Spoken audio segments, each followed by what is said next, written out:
What's up, everybody, and welcome to Shapes of Gaming, the weekly conversational podcast all about video games that's unedited, unfiltered, and unhinged.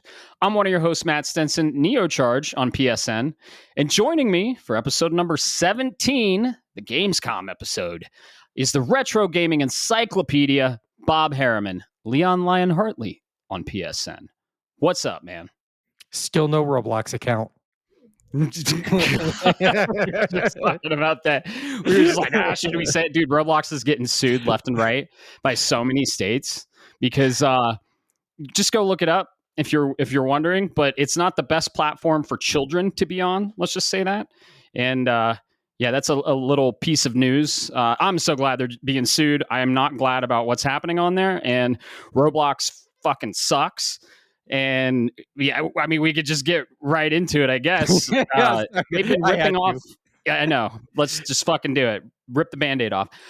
They've been basically ripping off games and putting them on Roblox, so you can build your own game on Roblox. And they're ripping off games and basically one-to-one ripoffs, and then charging like microtransactions to children. So, dude, it's a cesspool. If your child or you play Roblox, why?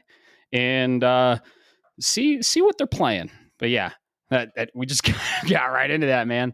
But before we get into other news, though, like what's up, man? What are we drinking? How's life? Not too bad right now. I got to keep you on your toes, brother. You know I can't help myself. Yeah. Outside of that, it's going good. Just living day by day. Trying to get as much gaming in as I can between all of the other hobbies and things that I have going on in life. So keeping busy. Finally got to sit down and, have a get together as friends in person, not this virtual stuff anymore. Right. And drinking lots of beers and trying a little bit of that very mid rum. Jeez, the Assassin's Creed rum. Very mid. It's cool that Edward Kenway is on what? It's very mid, like most AC games. Hi-oh! Oh, Black Flag wasn't mid. I don't. No, it wasn't. The most recent ones, yes, for sure. I mean, I like Valhalla, but yeah, the rum isn't that great. The bottle's cool, and yeah, we had a little get together. This weekend was very eventful. Let's see it. We kicked it off. Chanton, a good friend of mine, Crimson 7 on the Discord. Shout out to him. We kicked it off. We did a 32-mile one-wheel ride to Garden of the Gods and rode around Garden of the Gods. We hit 3 breweries and had some pizza.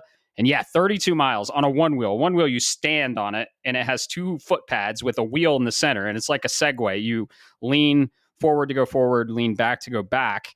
And it goes about 20 miles an hour, and it goes about 15 miles on one charge. So we stopped and we carved up at Noodles and Company.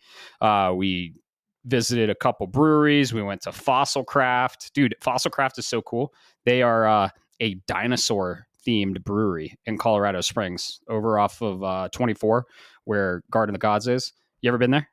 No, but now you have my attention. We're still looking for that perfect place. Yeah, we are. After Metric went away, I'm still hoping maybe we can get a GoFundMe for him to bring him back. But no, I haven't heard of it.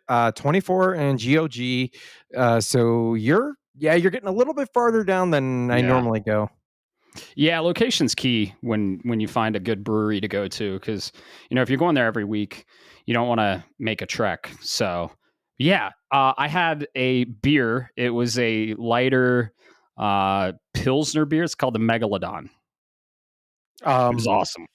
Wait. So now I need to know what they name their T-Rex and their Browns and stuff, man. I gotta check this place out. Thank you. And you're right. Location is key. The best bar in my hometown was right across the street from the county courthouse, because it was called the Courthouse Bar. And anybody that knows, when you get done at the with your charges and your court case at the courthouse, you go across the street to the courthouse and you have a beer. There you go. That's a brilliant location. I may have done it a couple of times. Nice. But yeah, that brewery is awesome. We'll have to go sometime. And yeah, 32 miles. That was, I think, the farthest we've ever gone on a one wheel. But when we got to the Garden of the Gods, okay, so when I say Garden of the Gods, this is a free, I'd say it's a square mile of a park, and it's free. And these rock formations are incredible. So when the Rocky Mountains were formed in the west at the foothills, other rock like jutted up from that formation of the mountains, and it looks surreal. It looks like something straight out of Jurassic Park. Maybe I'll put a photo in the Discord so you guys can see it. It's called Garden of the Gods, and yeah, it's just like red rock formations. It looks alien, so it's awesome. I've always wanted to one wheel there, and we did it. So it was about total of 32 miles. It was crazy. Felt good though. So No, sir. 32 miles on a one wheel? Dude, I'm yeah. not driving 32 miles in my car to a brewery, let alone on a one wheel. Sorry, folks. I've got terrible balance now. Oh yeah. But dude, that's awesome. I'm glad you guys enjoyed that ride. Maybe someday I'll try that one wheel again. But I'll go down the block and back. Nothing too crazy. So yeah, I gotta say, I love your encyclopedic knowledge of the park there. Mhm. If I can only get rid of some of this random trivia and video game knowledge in my head, I might be able to memorize that. Yeah. It's just an incredible park, and they made it free because someone bought it, and their dying wish was like, "This is going to be free forever, and here's all this money." So really cool park. If you ever get the chance, just look up the pictures. Like I said, it's straight out of Jurassic Park.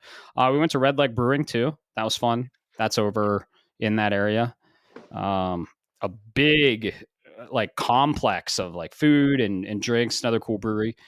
And then Saturday, after the 32-mile one wheel ride, we went to ComicCon. We went to Colorado Springs Comic Con. And Bob, we bought swords.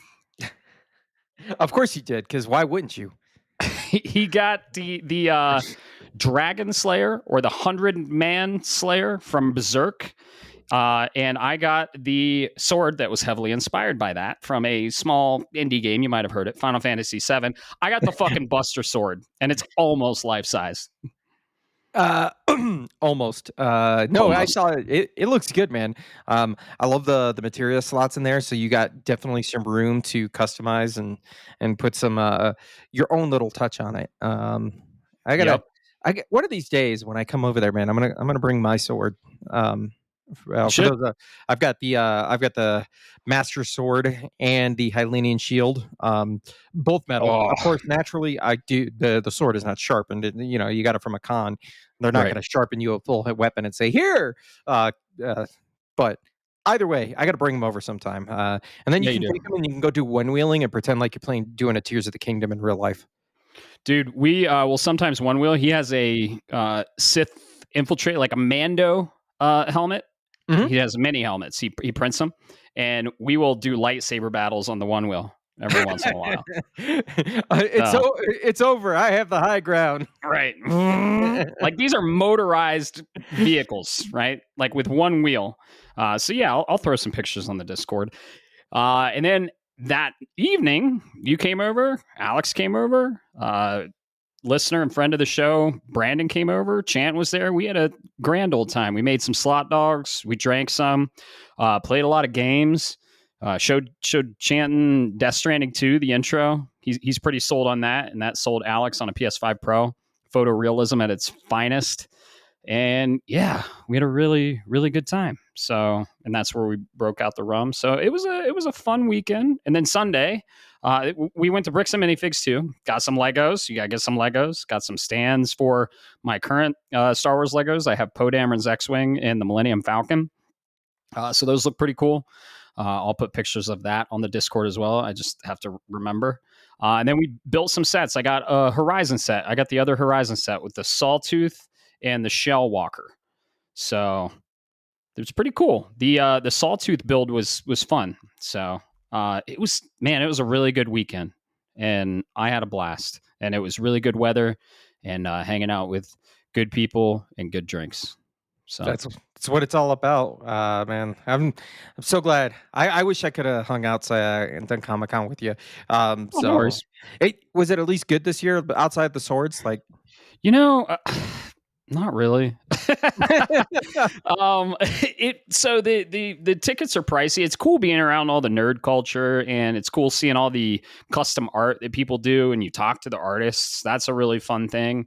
And then with Springs Comic Con, it's in a basically a professional arena. I think it's a hockey arena, and you have a ring around the arena that all the vendors are set up, and all the not really the artists. The artists are on the ground floor. I'll put a picture in Discord of that too. But yeah, it's like the center, and then they have all the celebrities. Not a lot of celebrities there this year. Yeah, it was kind of mid. I mean, once you go to Magfest, man, not a lot compares to that. So, yeah, this year, man. oh yeah, next year technically. Well, So that's true. yeah, next to Magfest for sure. But you know, it's always fun. The price of the ticket's a little steep for the experience. We were there a few hours and walked around, saw some cool Star Wars stuff. I mean, it's a nerd haven for custom art and stuff like that. I got some cool coasters. I got a few stickers, but other than that, I got a little Iron Man arc reactor for my OneWheel that I put right on top, and he got the Assassin's Creed symbol that he put on his OneWheel, so that was fun. Oh, dude, that's dope as shit. Yeah, it looks really good. I'll put a picture in the Discord of that as well. So yeah, it really fun weekend with good friends and good drinks and good times and just nerding out left and right. So speaking of drinks, what are you drinking, bud? Ah, all right. So I'm thinking I may have something you don't know about yet. Because you are when it comes to beer, you are the connoisseur, my friend.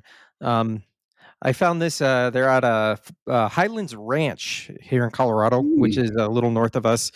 Think of it in between for those. Yeah, just about probably about an hour drive, depending on traffic. From a little place called Living the Dream Brewing. Ooh, I like Um, that name. yeah, it's a good name. Let me. I don't. Oh yeah, my camera's over here now. It's Oh got, yeah, it's got the gotcha. Rockies in the back. It's called Powder Run. This is a Nice. cream ale with vanilla. Oh, dude, you got to save me one of those. You know I will, dude. I'm That telling sounds you, awesome. it is. It is like having a cream soda in a beer, and I'm all here for it. Oh, Not my normal, but Jesus, dude, this thing is smooth like butter. yeah, that sounds incredible. Uh, that beer you got from WeldWorks, that is the very unique beer. I don't know if you want to say it because you might save it for another cast. Do you have any of that, or do you want to talk about that? My brain The just went dump, so I don't even know what you're talking about. Oh, we'll save it because I think you're gonna crack it open on the cast. But it's a very unique beer, and it was delicious as well. But dude, a cream like a cream ale that's called Powder Run. Yeah, That's awesome. That's yeah. awesome. With vanilla, it's like Oh man. it reminds me of the A&W cream soda you get at the gas station. Yep. Oh, it's delicious. I will save you one. Hell yeah. Please do. I am drinking one from Four Noses. Four Noses is from Denver, Colorado. So another brewery outside of Denver. Sticking with the summer theme, I finally found one. I found a cucumber Oh, beer. And you tried it when you were over here. And you were like, okay, all right, I see where you're going with this. It was pretty fucking good, wasn't it? yeah. It was. I don't remember the name of it, but you know what? It It kind of. is it Go is the ahead. cucumber Berliner Weiss. Okay. So you know what it reminded me of, and I thought about this afterwards, or at least it reminded myself now. You ever had ranch water? Yeah. It reminded me a lot of ranch water, man. I don't know whether there's that little bit of citrus and that refreshment, and Hmm. that all came together beautifully. I want to put that in a cup, pour it, and then salt the fucking rim, man. It's Oh that yeah. good. Yep. Cucumber, lime, orange, and sea salt. It's funny you mentioned ranch water. I had it. It's because it's like cactus and agave in there. But I was like, ranch water is from Texas, and I did like a spoof. We were drinking it, and I did a spoof, and I was like, "Come get your ranch water. I'm gonna tend to my cows and drink my ranch water while I put on my boots." Ranch water. Texas tough. I don't know. All right. So for those that don't know what we're talking about, that's beautiful. I've been in Texas, traveled through and asked for ranch water, and they're just like, Mhm. yep, they know exactly what you're talking about. So I had it there. For people that don't know, it's a cocktail, so it's a mixture, but it's usually got fresh lime juice, tequila, Topo um, Chico. sparkling mineral water, seltzer, club soda, Mhm. if you will, and then either a lime wedge or something of that nature that goes with it. So you get that great combination of, like you said, the agave with the lime, and then you hit it with that seltzer water. Oh, dude, I could drink 6 of those fuckers and still not feel it because they're so refreshing. Oh yeah, super refreshing. So yeah, I could see that. This kind of tastes like that, but the cucumber, like people like fancy restaurants and fancy hotels, they'll put cucumber in the water because cucumber is a refreshing taste. Yeah. And so why not brew it? I'm still trying to find that cucumber crush, but this is pretty close to it. So this is more on the sour side. The cucumber crush is not as sour, but I'm still digging it. And I like cucumber beers in summer. I like watermelon beers. I like a lot of like the fruit light ales and vices and wheats. So yeah, this is delicious. So That's yeah, good. Two sides of a coin, man. I like my reds and my browns and my porters, and I love it. Two sides of a coin, just like two certain Final Fantasy characters Eh, that we've got on our handles here. oh yeah. Yeah, man. It depends on the season. Fall's coming up, and fall's my favorite season for many reasons, but one of those reasons is beer. I love my Oktoberfest. I don't like pumpkin beer unless it's real pumpkin in there. None of that pumpkin flavor, pumpkin spice can just go fuck off. I do not like pumpkin spice. It's usually fake ass shit. But if it's real pumpkin, I like a pumpkin beer. But Oktoberfest or a Marzen, oh, in the fall, yeah, dude. So, Yeah. And then, yeah.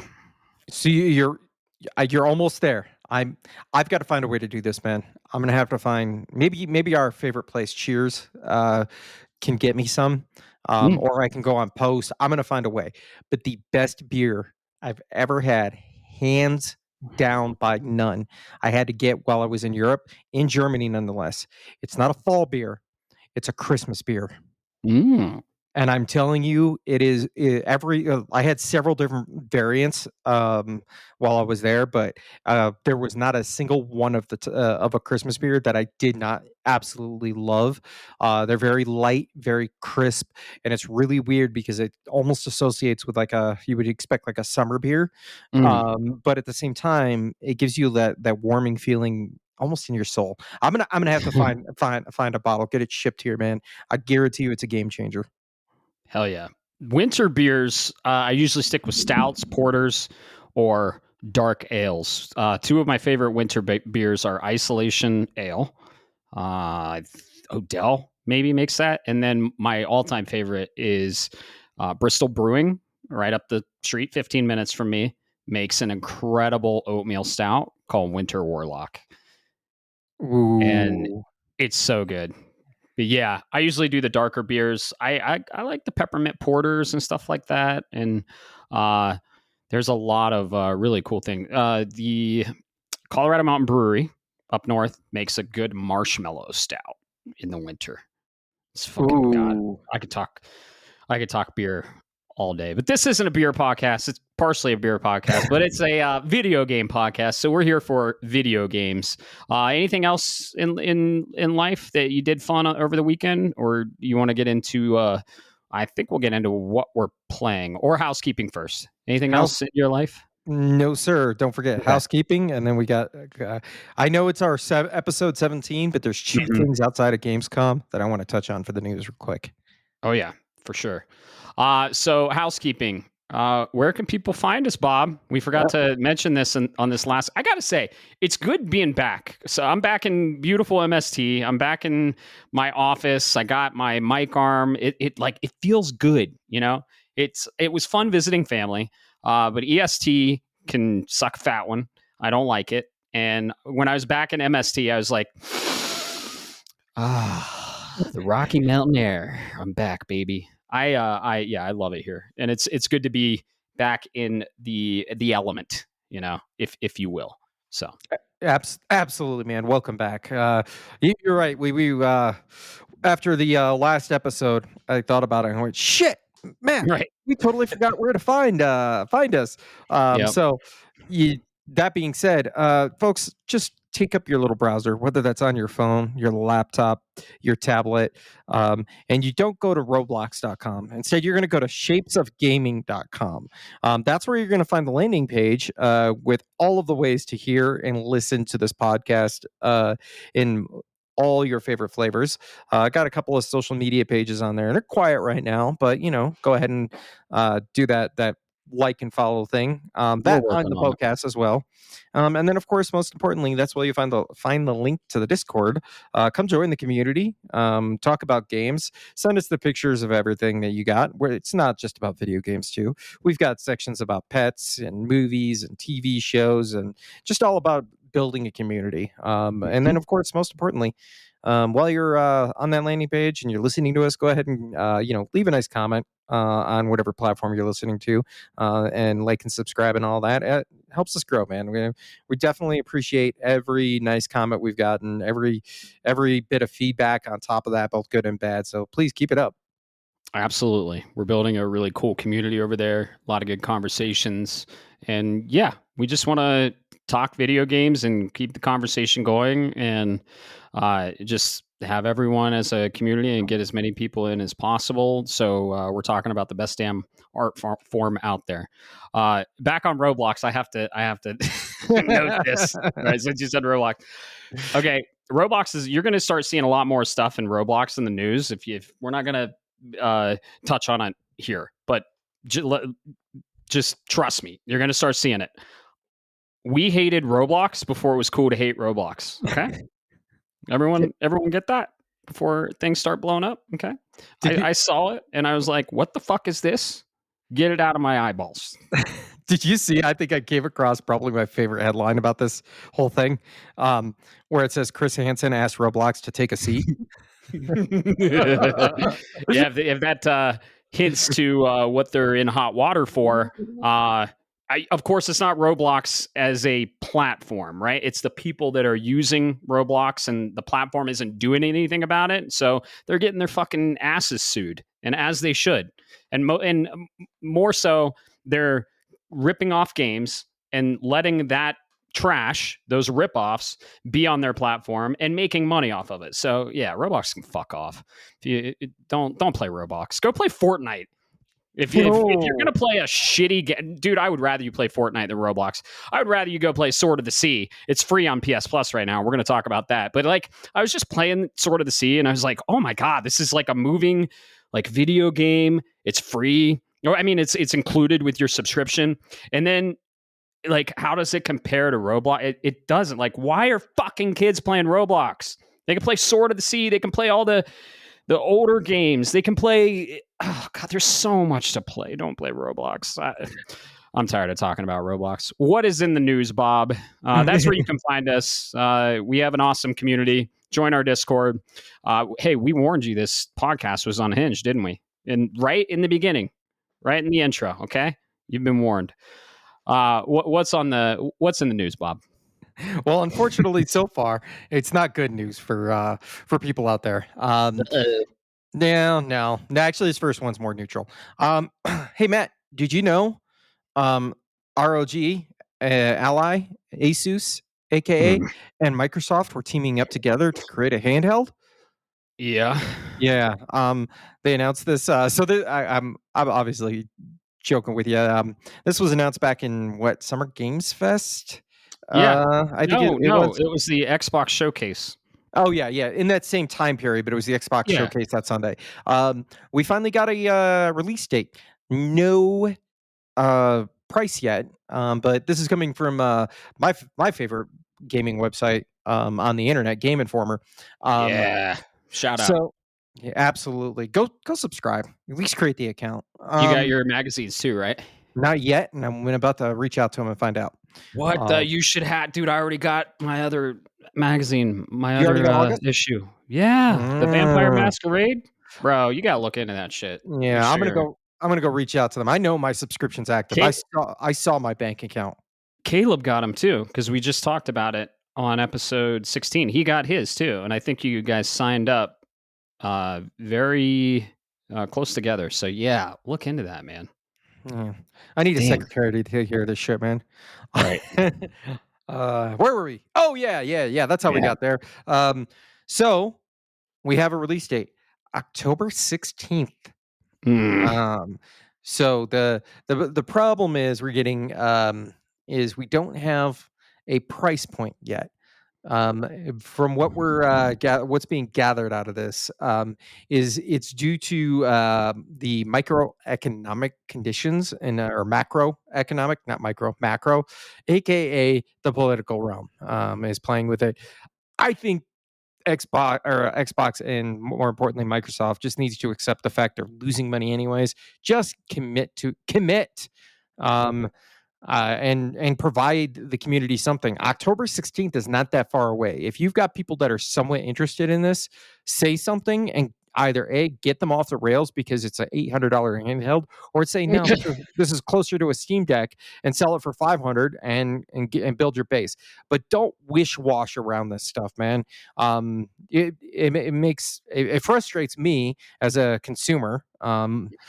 Just because now I have no way. Like, what if my kids, which of course they don't, but what if I had a child or that was a really big Xbox fan and wanted to have a handheld because they're getting ready to go off to college or whatever, right? You want to surprise them.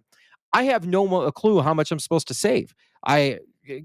There's no gauge. It could be 500, it could be 1,000, it could be, whatever Phil Spencer decides. Please, Right. Phil Spencer, keep it low. But yeah, It man, what are won't. you thinking?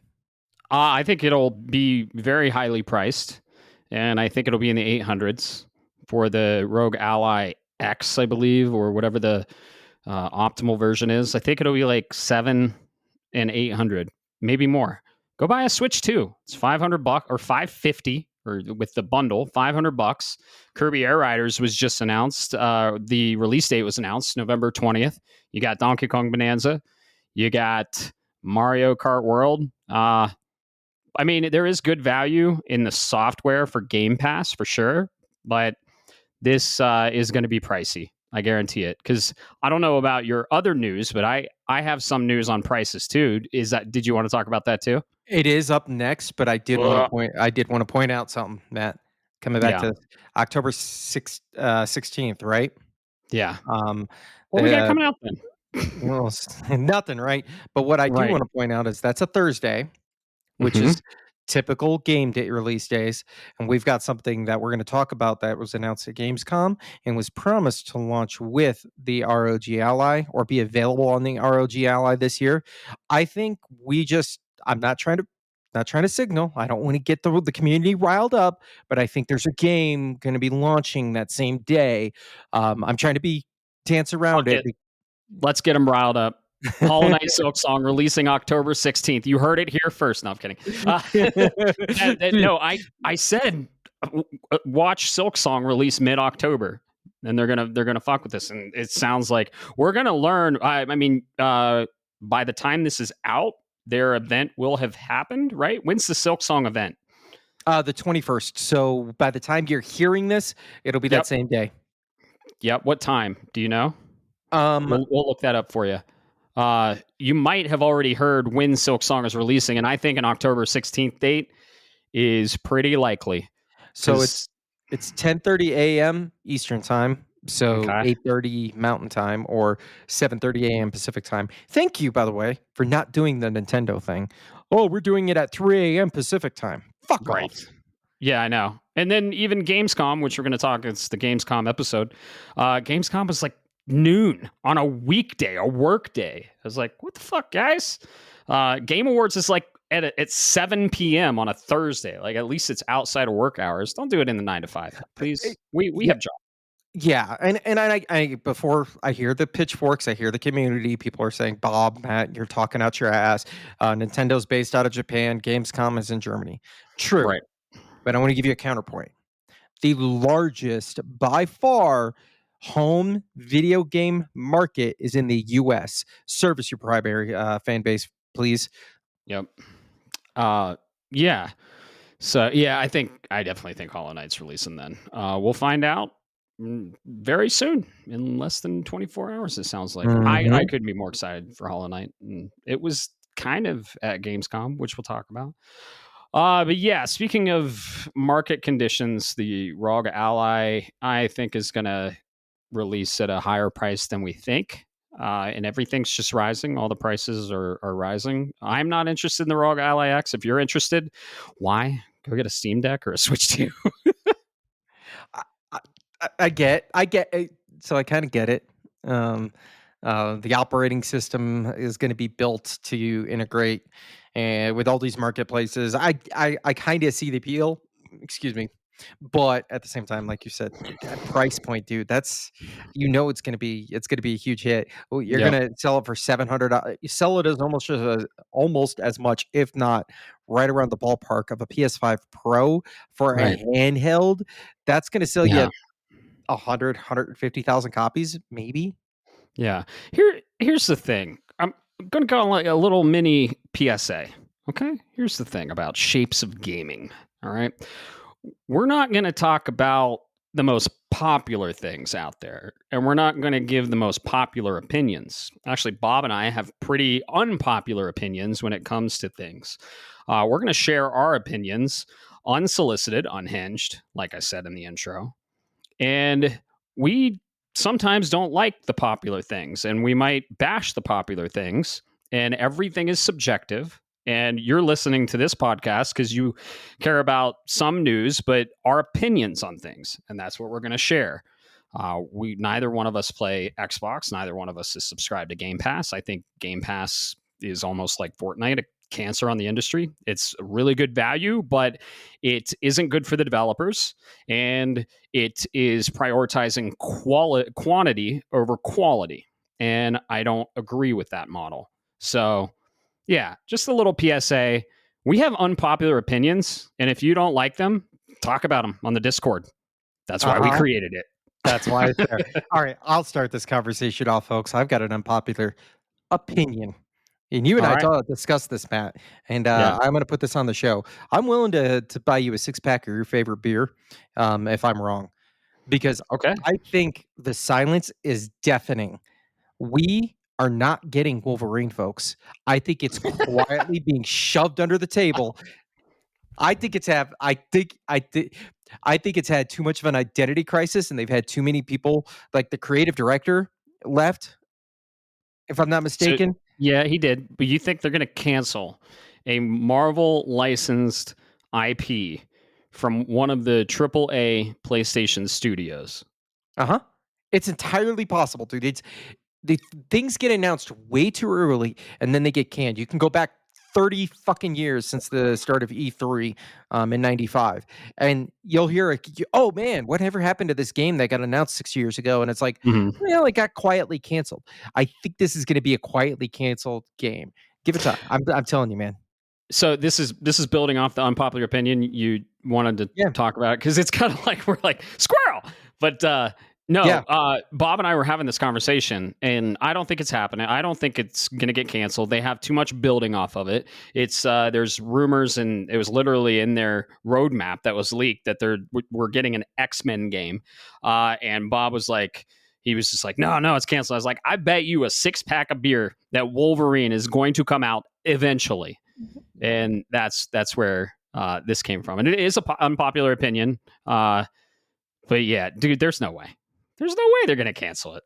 Last of Us Factions, sure. Agent, sure. Wild, yeah. But a Marvel licensed IP that they already paid the licensing for, they're going to take a little bit more time, especially the leak set them back. And we might not even get the Venom game. Who knows? Venom Lethal Protector. But there's no way. No way they're going to cancel the Wolverine game. And that's why a 6-pack of beer is on the line, folks. The advantage is here in your court, man, because all we got to do is get something at all. It could be 10 years from now when for anybody that doesn't know what we're talking about the famous Spider-Man developer, okay? But Insomniac. Yes. They can release it in 10 years, and I'll eat crow, man. I will absolutely eat crow then. But I'm telling you, the Wolverine that we think we're going to get may come out, but it's not going to be a Wolverine game. I think, to be fair, and to maybe make it a little more fair on your side, let's have a 5-year limit, 5-year window. Yeah, I think it's going to come out in the next 5 years. I mean, the creative director leaving, but press X to doubt. Yeah, right. But yeah, that was an aside, unpopular opinion. So sorry, folks. You know what? Maybe we got to do that as a segment from now on. Unpopular opinion. Yeah, but I like it. Yeah, I like that. All right, so I know you're going to go with this, man. Yeah. I was going to talk about it. I was avoiding it because I do not want to. I hate this kind of news, but absolutely, go ahead and take it away, my friend. We could just brush up on it. It's they're significant. PlayStation is increasing the price of most of their hardware, their primary hardware, PS5, digital PS5 Pro, standard PS5, August 21st. This is today. So the standard PS5 increased from $499 to $549. PS5 Digital Edition is getting increased from $449 to $499, and the PS5 Pro is going from the whopping $699 to $749. It'll be an almost $900 console after taxes, and if you want to play discs. So, damn. Ouch. Yeah. We don't comment on politics here, but there's a lot driving this. I'm not a trade expert in any means, but yeah, shit's getting more expensive, and they're raising prices on it. So, and it's too late. So you could have bought it, but now it's too late, and prices are going up. So that's kind of why I kept my Switch too. I was debating on returning it, but yeah, man, prices are going up. It's crazy. They're not going down. That's for damn sure. So, and then Kirby Air Riders, they announced it's $70. And I think it's I don't know, they said 25 gig game. Like, oh, it's only 25 gigs for $70. Like the file size has anything to do with it. Yeah, it's a $70 game. So, and oof. Can I just say this to the $70 game so folks, don't look at the game size in here, and do not look at game length as well, the time to beat when you're talking about, well, is this game a $50 game? Look at the quality and look at because replay value is huge. It's massive. You can replay a game that's 4 hours long. I need only look at how much did they announce Gears of War Reloaded is going to go for? $60 for a 4 fucking hour game, folks. Yep. Dude, I'm playing, I mean, Sword of the Sea is included with the subscription, but I think it's a $20 game. Look at Journey. Journey is 3 hours and it won Game of the Year. And Sword of the Sea is very short game, but holy shit. I can't wait to talk about it. Good. But yeah, prices are going up across the board for PlayStation. Xbox just announced price increases. I'm sure Nintendo will probably announce price increases unless they already accounted the price increase that was coming into the base price. I could see them doing it, but yeah, things are getting expensive out there. So I mean, gaming is a luxury hobby, and yeah, there's. I mean, depending on the value you get and the experience you get in the game, some of them are priceless. But I totally understand people have financial situations, and every situation is unique. So, Godspeed out there with all the prices going up. It sucks, but with inflation, games should already be like $120. So, I mean, there were SNES games 30 years ago that were like $80. Yeah. I've got the stickers to prove it. Yep. What other piece of news did you want to cover before we get into what we're playing? You hit it on the head. You hit the nail on the head, man. So you mentioned it. I know you're chomping at the bit, man. I'm gonna let you start this dance this evening and tell us all about what you're playing. I know you got a couple of smaller games. Taking a break from Death Stranding 2, it sounds like, but take it away, man. Yeah, I'm playing a little bit of Death Stranding 2. I've played a lot of games, actually. I played demos, partially because I have my Switch. I was on the plane and I was told that there were a couple demos of games that I was interested in. And I played these actually the day after we recorded episode 16. And I downloaded the demos on my Switch. Incredible demo console. The games kind of look like they don't look great. Shinobi, I guarantee you, will look so much better on the PS5. But yeah, I talked about some of the demos I played flying to Ohio, but flying back, I downloaded Shinobi, Art of Vengeance, played some of that. And then I also checked out The Adventure of Elliot, A Millennium Tale. And we first saw this in the last Nintendo Direct, and I didn't really bat an eye at it. I was like, oh, yeah, cool. The 2D HD 2D engine looks cool, but it's, Octopath Traveler is cool. I just never got into the IP. I mean, it's right up my alley, but it's a time-intensive game. But I heard that it's a Zelda clone, and I was like, oh, hold on. So Square made a Zelda clone that's okay. It needs some work. Like, for example, when you're equipping weapons, and it's straight up a Zelda clone. Like, you got bombs, you got arrows, you got dungeons, you got big boss fights, you got magic. It's if Final Fantasy had a baby with Zelda, and it's in a 2D HD engine. But there are some interesting quality of life things that aren't there, and some interesting control choices. So when it's a top down isometric pixel art game, and you start off with the sword, you got some magic, and you got a fairy following you. Like, this can't be more Zelda, right? Hey, listen. Right, exactly. I forget the fairy's name, but she gives you some abilities. She's more useful than Navi, or Tally. What's the other one in Majora's Mask? Tall. Tall. Yeah. So it was really cool. It reminded me a lot of Tunic, or the other one, Death's Door. Those were a couple Zelda clones that I really liked. But yeah, there were some interesting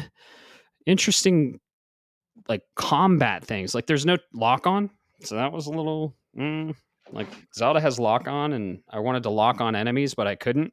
And like, to equip like your bombs from your arrows, you have to like go in, choose the bombs, hit A, and then hit A again. Where like in Zelda, you can usually go into the menu, go to equip, and hit the button that you want to equip the thing on, right?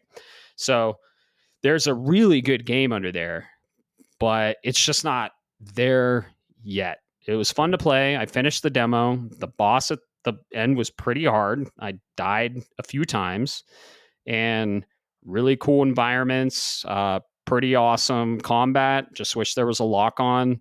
Really cool magic, and like there's Magicite you can equip that gives you passive buffs, and then if you combine two specific ones together, it gives you another like secret passive buff. So that's like where the Final Fantasy stuff comes in. It's really cool, and I definitely have my eye on it. Didn't look great on the Switch 2 even, but I'm sure it's going to look great on the PS5 when it releases. I love that I'm demoing all these fucking games on the Switch, but I'm going to buy them on the PS5. Like the Switch 2, the $500 fucking console I just bought, is a demo system for me. It's great. Yeah. Did you saw the announcement of Adventures of Elliot? Did it catch your eye? Does it pique your interest now that you know it's a Zelda clone? Yeah, absolutely. I think they, being Square Enix, did a bait and switch on me, because when I saw the initial start of that trailer, I immediately was like, "Oh my god, it's another fucking Octopath Traveler!" And then they're like, "It's the Adventures of Elliot." I will say, the Elliot character they showed in the trailer, I don't know if he's the same and looks the same in the demo, but you know what he reminded me of, Matt, aesthetically? Who? The Red Mage from Final Fantasy 1. Yep. Yeah. Uh, I can see I it. s I saw that. but absolutely has my attention. The fact that it's a Zelda clone kind of also makes me go, "Ooh, this is something that I didn't realize I wanted until somebody showed it to me." Um, I guess yeah, we'll see if they clean things up. I believe they said there was a survey. Did you fill out feedback afterwards? Not yet. I want to give it a little bit more time, and then I'll fill it out. But this couldn't be more of a Zelda clone. You start off, and the king asks you to help his daughter, uh, and to go adventure and fight the evil, and you go into a dungeon. Like it couldn't. I'm okay with it. Like Square making a Zelda, I'm here for it.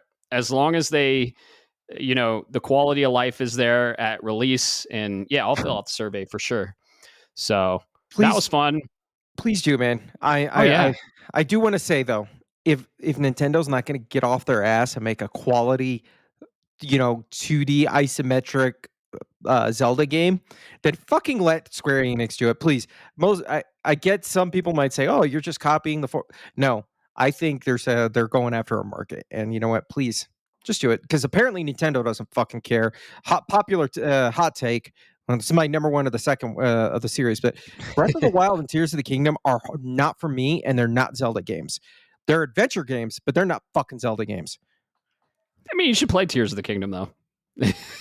Why? So I can play Minecraft Simulator? It's the same thing. It's a Minecraft simulator in Zelda. It might as well be a Roblox game. Ooh, they're definitely a deviation from the formula, but you'd be surprised. You just got to try it out. Give it like 10 hours. Nintendo is sitting on one of the best isometric Zeldas and an engine for it, and they just need to remake Oracle of Ages and Oracle of Seasons. Like, why the fuck haven't they done that? They have the engine for it. It's like Link's Awakening was in the same or very similar engine to Oracle games, and they have the engine. Just do it. Just remake it and give us two versions, like you release Pokemon, like you did with the GBA games. And dude, I'll buy both of them and I'll play both of them, and then you link both of them to get the secret ending. It was fucking awesome. Thank you. Do that. Give us I don't know, maybe Minish Cap. I don't know, maybe one of the greatest Zelda games of all time in A Link to the Past. Uh-huh. Yep. Just you could be pumping them out. These are not very big games, folks. These if you put a hammer and actually put your teeth to the curb, these could be 18-month, 2-year games. Don't give me this long dev cycle bullshit. These are small games and a 2D isometric engine. I know. You can knock it out. But I'm sorry, rant over. No, I love it. I love it. I feel the same way. The other demo I played was Shinobi, Art of Vengeance. I still haven't played Ninja Gaiden Ragebound. I'm going to at some point, but I did want to check out Shinobi. Friend and listener of the show, Caleb, said it was really good. It's fucking great, dude. It's amazing. I gotta say, it is incredible. It's like Prince of Persia, The Lost Crown meets Guacamelee with a ninja setting. It's tight. The controls are fluid, and there are a lot of cool moves, and you can juggle enemies. The art style's incredible. Didn't look great on the Switch 2. I know it's going to look amazing on the PS5 Pro when I get it on there, inevitably. I am way more excited about this game than I was. I will play Ragebound first, probably. Maybe. I don't know. But I got the physical version of Shinobi from Limited Run. It's the only place you can get it. And it's coming. So I was really impressed with what I played. The combat is so fun. It's super fast. The enemy design, the story was engaging. I think this is going to do really well. If they can keep that up. And it's a Metroidvania too. Ninja Gaiden is not a Metroidvania, right? No. Didn't think so. This is a Metroidvania, like Lost Crown. Ninja Gaiden is a 2D action platformer. Yep. I know that sounds like Metroidvania, but Metroidvania has an emphasis on exploration. And an interconnected map. And yeah, there are many things that make a Metroidvania. Maybe we'll have a whole ass episode on what makes a Metroidvania and bring our friend Ryan, a listener of the show, on, and he runs the Metroid database. He says that Metroid Prime is a Metroidvania, and I'm like, he's like, it's a 3D Metroidvania. I don't know. What do you guys think? Do you think Metroid Prime is a Metroidvania? Tell us in the Discord. I'd love to hear it. That's a good question. Yeah. Yeah, like what makes a Metroidvania? I know the Metroid aspect is getting items that will help you progress for otherwise locked areas of the map. That's the Metroid part of it. And then the Vania part of it is a 2D side-scrolling, 2 or 2.5D side-scrolling interconnected map. So, yeah. So the way I look at them is, you're right. The interconnected map is one thing. I look at Ninja Gaiden and Shinobi. They're in the same era as a Mega Man. They're a 2D side-scrolling action game. right. You're not going, hey, I got this, and then you go back to I don't remember the Metroid areas. I was gonna say Mustafar, but I'm like, that's Star Wars. Oh god, Magmore Caverns. Yes, that's it. Magmore Talon Caverns. Overworld. Findrana Drifts. Phazon Mines. That's what I got you here for. See? Yep. I love Metroid. Well, Shinobi looks like it has an interconnected map. I didn't finish the demo. My plane just landed and I had to leave. But I intend on finishing it. And dude, the all screen. If you're curious about this, the trailer's out, and the trailer does a good job of conveying what the game is and how it plays. The all screen abilities. Oh, the animation is so cool. I think this game is going to do really well. I think Caleb drafted it. So I think it's going to do really well. I think it's going to get high 80s. So check it out. That's a demo. Speaking of drafted games, though, my last game I played, and the one I downloaded and I'm playing like for real, not the demo, and it got an 87 on Metacritic. It's banked me 17 points. Sword of the Sea. We talked about this game. And it is made by Giant Squid, the makers of Abzu and The Pathless. I think they had a hand in Journey as well, but it's very Journey-like. And man, this game is awesome. I love it. Before I talk about that, though, I do want to talk about just a little bit of Death Stranding. I played a little bit of Death Stranding. It's fun. I'm not in the mindset for it, man. I think it's the mindset. It's like it's just some life stuff, and I'm just like, I just want to turn my brain off a little bit and just skate on a fucking sword through the sand. You know, sometimes I just want to do that. And I got to a part in Death Stranding. It's kind of a wall, like a skill check. And I wasn't ready for it. And I was just like, fuck. And I got my asses handed to me. My ass handed to me, Jesus. And I was like, I'm just going to play Sword of the Sea. So I'm still going to play Death Stranding. It's an incredible game. I love it. It's just, I don't know if I'm in the mindset for Death Stranding. So I'm about 60 hours, man, and I gotta say, like 60 hours, and not even like I think I might be halfway, but like this is a long game, and I start getting a little fatigued around 50 hours. I do. I used to be able to hammer out games like nothing, right? But it's long, and here's my problem. I'm not following the golden path like I told you to, and I keep getting distracted, and it's lengthening the time, and I'm like on chapter 8, but I mean everything I've played of it is phenomenal. It's amazing. It's more Death Stranding. The cutscenes, the quality, the gameplay loop, the music, everything is top tier. Incredible game. I do need breaks from it though every once in a while, I think. So you've almost platinumed it, right? Yeah. I first off, I want to say I totally understand, dude. There's just sometimes you're in that zone where you're just like, I'm not entirely sure this is what I want to do right now. Most notable for me, Suikoden 1 and 2 HD remaster. Great games from the early RPG eras.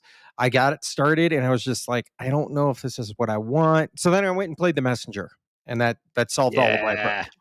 That solved my problem of a rut. I will say, don't rush yourself. Yeah. This is a pro tip. So the 2 pro tips I can give to everybody who may still be playing Death Stranding is one, don't rush it. Just let the game kind of guide you. It has its own way of telling you what you should do and when you should do it. And if you get distracted, that's okay. Um, the other thing is, and I know this is going to sound a little contradictory, but don't rush to 5-star out the gate for everybody.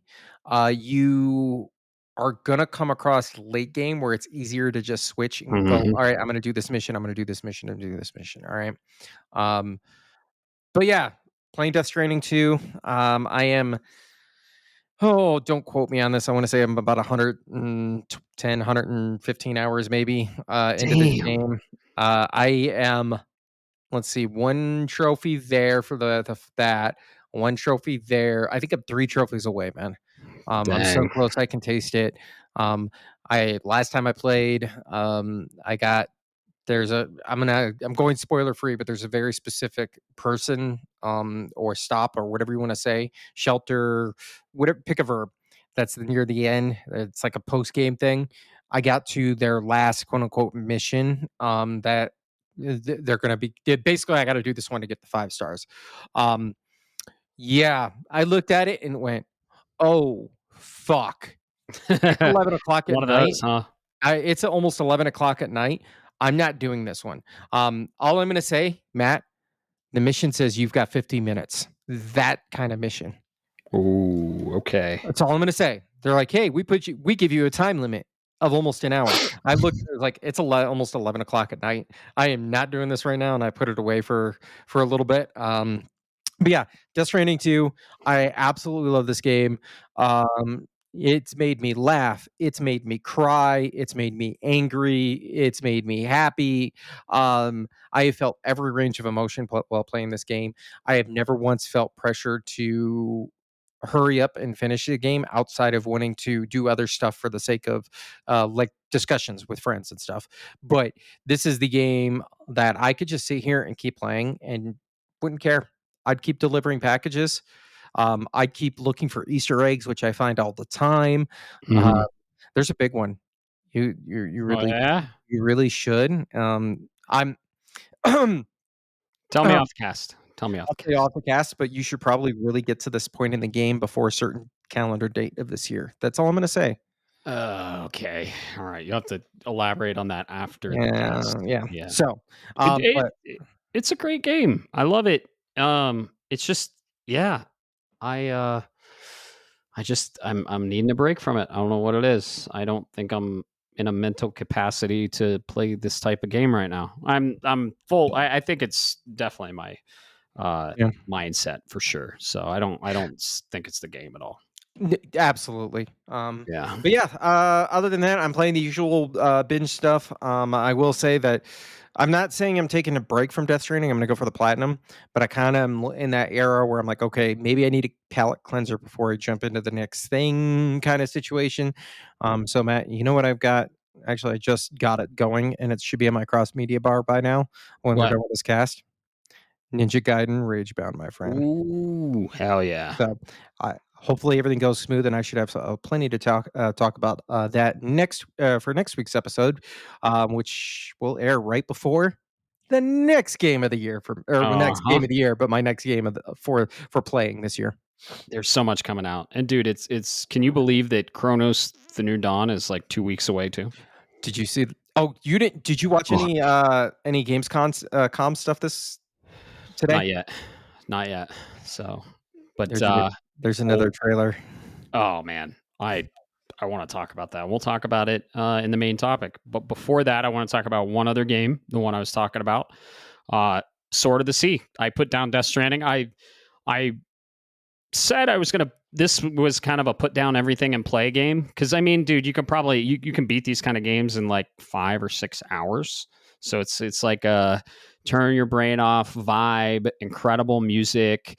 Let's see, Sword of the Sea. It's an atmosphere. This is the description they give: an atmospheric adventure game where you play as a character called the Wraith, tasked with restoring a lost ocean to a desolate world. You explore a landscape that shifts like waves, surfing across sandy dunes and other environments with a unique hover sword that combines elements of snowboarding, skateboarding, and hoverboarding. The game emphasizes a meditative and exhilarating experience focused on the feeling of surfing and snowboarding while exploring a beautiful, surreal world. And I got to say, that's a very accurate description. The moment I fired up this game, was hit with Austin Wintory's fucking soundtrack. Dude, the music in this game is incredible. This game really shows off what the PS5 Pro is capable of. You can go really fast on your hover sword, and like I'm surprised the shit's loading this fast. The haptics, like this game shows off the PS5 on almost the level close to Astrobot. Holy shit. Yeah. Like when you're on the sand, you can feel it in the DualSense. When you're on other terrain, you can just feel it in the DualSense. When you do the pulse, you can feel it. The load times are almost non-existent. Like I said, you go like super fast, and I don't know how they're loading the level that fast. The game is gorgeous. It's like Tony Hawk had a baby with fucking Journey. It's so cool. The story is engaging. You're of course in a post-apocalyptic, I can only assume, and it's very ethereal. The music is on point. The gameplay is super fun. You can stop on a dime, which is really critical on these games. Yes. So you can stop on a dime, and like they require some platforming on this sword, and it works. It works. The controls are tight, and this game could have flopped heavily if the controls weren't as good as they are. Because I mean, you're on a hover sword and you're going really, really fast, but they make it work, man. So this game's special. I think I'm halfway, and I've played like 3 hours. So it's not a long game. If you're an essential or premium member on PlayStation Plus, it's included. So I'll buy it at some point, but download it digitally for free, which is cool. It's included in the subscription. And yeah, I'm really enjoying it. The colors pop. Like when you cleanse, like you're in a desert of sand, right?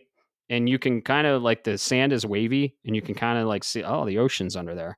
But then when you cleanse it with your sword, like everything turns to like this gorgeous see-through ocean, and you go like 5 times faster on the water, and there are jumps, and there are collectibles, and there are secret areas. It rewards you for exploration heavily. I'm having a great time with it. I think I'm going to play more tonight. I'll probably finish this. I'm going for the platinum, but I don't know if I'll go for the platinum yet. I do want to finish Death Stranding. Very rarely, dude, do I put down a game that I haven't finished to go to another core game that I'm excited for. It's just, man, that mindset. And I hit that skill check in Death Stranding and was like, I don't want to do this. And I felt myself rushing in Death Stranding to get through the story. And I was like, I don't want to do this. I shouldn't do this. And I was like, you know what? I'm going to put this down. I need to give Death Stranding the attention it deserves. And I'm just going to go float on my fucking hover sword and explore the sand and ocean. And it was a good choice. It's just a vibe, man. The game's a whole vibe. It's awesome. You got it. I mean, you could probably in a few days play Journey, The Pathless, and Sword of the Sea. These are bite-sized games that emphasize art, music, and gameplay, and it's just incredible. Abzu too. Abzu is really good. It's the weaker of the 4. I'm debating on if this is my favorite Giant Squid game. I really like The Pathless, and Journey's timeless, but it kind of combines them all. It combines Abzu and Journey and The Pathless. And it's just, yeah, it might be their magnum opus. That's good, man. I'm so glad to hear that. Everything you describe about these games reminds me of Tunic, in a regard where they're shorter, artsy style games. And I gotta say, these types of games They are, and this is not a disrespect on them. This is the player, not the game. Is I think the best way to enjoy these games for me is usually because this is going to be a weekend activity. Is I pop an edible, sit Yep. back, and I just veg out and zone and enjoy the music and enjoy the colors and enjoy the Hmm. environmental storytelling. That's what I really love about these games. Is their environmental storytelling is by far none. At least when you get it from a good developer. And I think Oh the yeah. best news you're giving me out of this, and we talked about this last week, is sort of the C being on the PlayStation Plus, which I don't remember which tier, but the same thing that Essentials happened. and premium. Yeah, essentials and premium. That is amazing because go look at and I'm not trying to be mean, but go look at Hellblade 2 Senua's Saga, which is a visually stunning game about the same length, but they went $30 for it. Yeah. So I'm glad you don't even have to make the sale. I just gotta go onto my console, go find it and hit download. So I'll definitely get there. Um, Oh, for sure. And I'm glad, man. yeah, it's the time aspect, of course. But yeah, these games don't have items. Well, I mean, they have items you collect, but there's no item screen. There's no uh like there's no mini map. There's nothing. There's nothing on the screen except the art. That's So that's that's amazing, dude. yeah. I'm streaming it. If you guys are curious and watching it, I stream all my games. It's silent streaming, so if you comment, I'm not gonna see it. Sorry, I don't look at comments when I'm gaming. I'm playing my fucking game, so I basically stream to share to the world what I'm playing and to share what the developers have made. I don't put my face on there. I don't put comments up. I don't even read the comments. It's kind of I call it silent streaming, and it's basically I'm interacting with the movie experience and you can watch the movie experience. You can't interact with me. I don't see the comments, but yeah, twitch.tv/. Neocharge. So silent streaming. If you want to grab some popcorn and watch a game you're interested in and just the game. No, sometimes a mic. Sometimes I'm on mic, but not a whole lot. And if I'm on mic, I'll throw the comments up. But yeah, I'm not. I'm just kind of a silent streamer. So check it out. I'm playing Sword of the Sea. I'm playing Death Stranding, and I'll probably be playing Metal Gear Solid Delta soonish. So Yeah, you will be. yep, that's another put down everything, and I'm trying my hardest to. It's kind of why I'm rushing Death Stranding a little bit. I went through a funk there. Didn't play a lot, but I really want to fucking finish Death Stranding before I pick up Metal Gear Solid Delta Snake Eater. I gotta say. Let's see. So I think I know where you're at, and based on that description, man, you're not playing Metal Gear until for a while. oh I'm my sorry. god, I hate to come say it. on! Frame of reference, I beat it rolled credits, if you will, at about 80 hours. I'm 60 hours in. That's totally doable. Mm, That's totally doable. do not If I'm, rush. Don't rush. I don't want to rush. Like I said, I want to give the attention and respect this game definitely deserves. But I wasn't giving it that last night, and that's why I just picked up Sword of the Sea. So, and then there's so many other games. We got Chronos coming out very shortly after, and then fucking 7 days after Chronos comes out, we got Borderlands 4. So shit. Yeah, that's what we've been playing. I've been playing some demos. I've been playing some Death Stranding, of course, Death Stranding 2, and then Sword of the Sea. I really wanted to talk about Sword of the Sea. You guys should check it out. It's video game art at its finest. And if you love Sword of the Sea, you're going to love The Pathless. You're going to love, of course, Journey. Journey is a fucking classic. And then Abzu. Abzu is really good too. It's all in the same vein, and most of the same developers. So cool. All right. Yeah. Let's get into what this episode is all about. Gamescom. Yeah, Gamescom. This happened would be for us on the 19th of August. Tuesday. Tuesday in Berlin, Germany. I think it was Berlin. It might have been Cologne. Don't quote me. My point is, this happened in Europe. For those that may not be aware, this is kind of another Keeley. This is another Keeley event. This has been going on. I don't remember how long this one's been going on. I don't think he doesn't host it. Well, so he does the opening night live. He does the opening night because that's a Keighley. Yes, That's that's what he it. does. Keighley does the opener, but it's Yes. hosted by a collaboration of people. He hosts Summer Game Fest and he hosts the Game Awards. Like he puts those on. I don't think he puts on Gamescom though. He doesn't put it on directly, but I call it a Yeah, Keighley event because sure. I'm going to be honest. I've been keeping up with the streams as I can, and Tuesday's night event, opening night, is kind of the talk of the town right now. Oh yeah. So, and he's there every year, along with my future wife, Shocks. Yeah, she's hot. Uh, yeah, it's funny. You and I were chatting about that. I'm like, dude, Mhm. you were like, hey, she's so gorgeous, and I was like, I know. I've been watching her since her early days in League of Legends esports. Like, she was there when Faker started popping off. Like, it's been a while. I Oh know yeah. with you, but I Hot blonde gamer girl. I digress. Oh, she's French too. Oh. But we're not here to talk about my fantasies and my dreams. uh, so we're here to talk about Gamescom. This happened on Tuesday, was the opening night. Let's just get into it, man. Dude. I've got a list of games. I've got some notes. So if there's something that I don't touch on, it's either A, I forgot about it and didn't get a chance to write it down because I was doing this as I mean, quite frankly, I was working. Uh, and Yeah. there's some stuff that I just was like, is that even worth talking about, really? Mhm. So if there is something, don't take it personal. Bring it up in the Discord. I'm more than happy to talk about it. I'll go back, look, and we can give thought. Well, I'll give you thoughts. Bring it up. Bring it in the questions. I will be happy to discuss it on the show. Um, so Exactly. yeah. Tuesday afternoon. This started at, I want to say, noon. Mhm. On Mountain Time. And Jeff Keighley did not hold back right for with an uppercut right out the gate. And confirmed. We've got Hollow Knight Silksong coming. Yeah, we This do. year. This year. He has 100% confirmed it. Beyond a shadow of a doubt.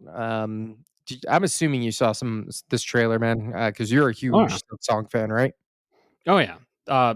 Big Hollow Knight fan, and I've been excited for Silk Song for a while.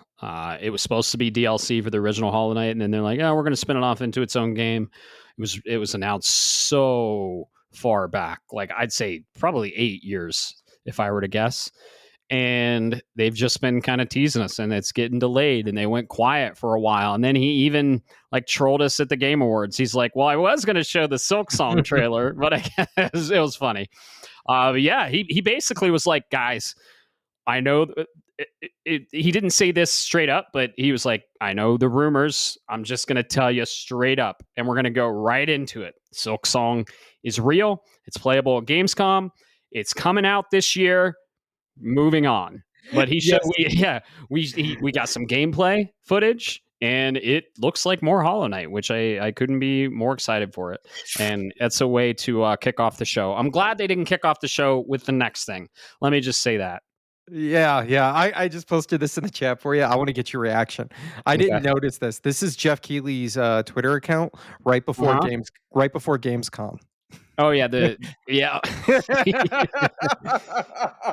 Yeah. So go look it up, folks. It was right before Gamescom. He put a clown nose on his face and took a selfie that said, "Is it He the did. day?" Uh, Yeah. He said first time? Question mark. Question mark. Yeah. Oh, it's great. I love it Yeah. good. Um, Oh yeah, but I love that they touched on it, they acknowledged it, and when you hear this episode, we will have heard that Team Cherry's Silk Song event. They're having a whole ass event on it. They're like, guys, we know you're excited. We're gonna let you in on it. All right, and I think we're going to get a release date. We're gonna get. It's just everything is gonna be announced, and it's gonna be a mid-October release. So. Who knows if I'm right, but you'll know if I'm right by the time you hear this episode. So we'll see how close I was. But yeah, I love that they opened the show with this. yeah, absolutely, man. It was good. It was good. I'm gonna be honest. I didn't catch the next one, so I'm just going off at the top of the list here. It's Call of Duty. Yeah. Oh, that's right. Yeah, Yep. yeah. But I'm not saying next, but I am saying call. So Black Ops 7 was confirmed. The Yeah. beta's coming out soon. This Mm-hmm. hits us in October. It's slated for or November 14th, but the beta comes October. I'm gonna be honest with you, Matt. This is Yeah. uh this Not is for me. a not for me. And if the what do you call it? If the scuttlebutt, scuttlebutt is rumor mill. Sorry, folks. Right. Old military term is Hmm. Battlefield 6 has got a lot of momentum going for it right now. And the Call of Duty community, I'm not saying it's up in flames. You're never going to take down COD. Don't get, I'm not. I have Right. zero illusions of grandeur of this, um, but they need to be humbled. So not for me. If you like Call of Duty, cool. Let me know when the president you can come back and play as JFK. Right. Yeah. I mean, it looked cool. The sci-fi aspect looked really cool. But yeah, I heard from a lot of people that do play a lot of Call of Duty that it didn't look great. Have you played any of the Call of Duties? I played the whatever Black Ops that had zombies. Gotcha. Yeah. Black Ops, I don't know. We're on 7 now. So there's like an emphasis on fear. Kind of reminded me of what they did with the Scarecrow in Batman Arkham Asylum and Arkham Knight.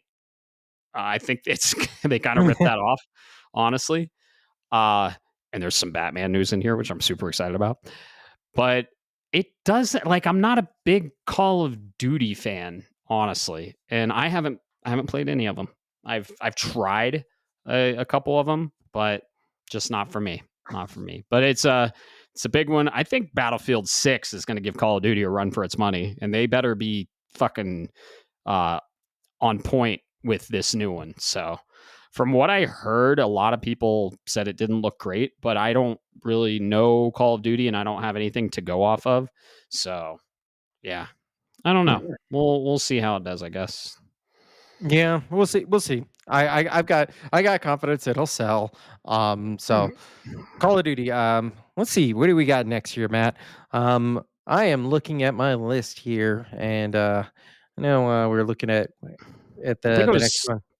Lords of the Fallen. Yeah. So what? Yeah. See, that's once again, I don't have that on here. Well, I'm not saying I don't have it on my list, folks, I'm going from memory. but my memory is not great, and the order. Yeah, Lords of the Fallen too. I do remember seeing this trailer. I don't know. Have you played Lords of the Fallen, man? No, I never got into it. Mm. I know we have listeners of the show that are excited for it, though. So, man, I got to say, like, most of these announcements in the beginning were banger after banger. Silk Song, not really Call of Duty, but Lords of the Fallen looks awesome. I probably won't play it.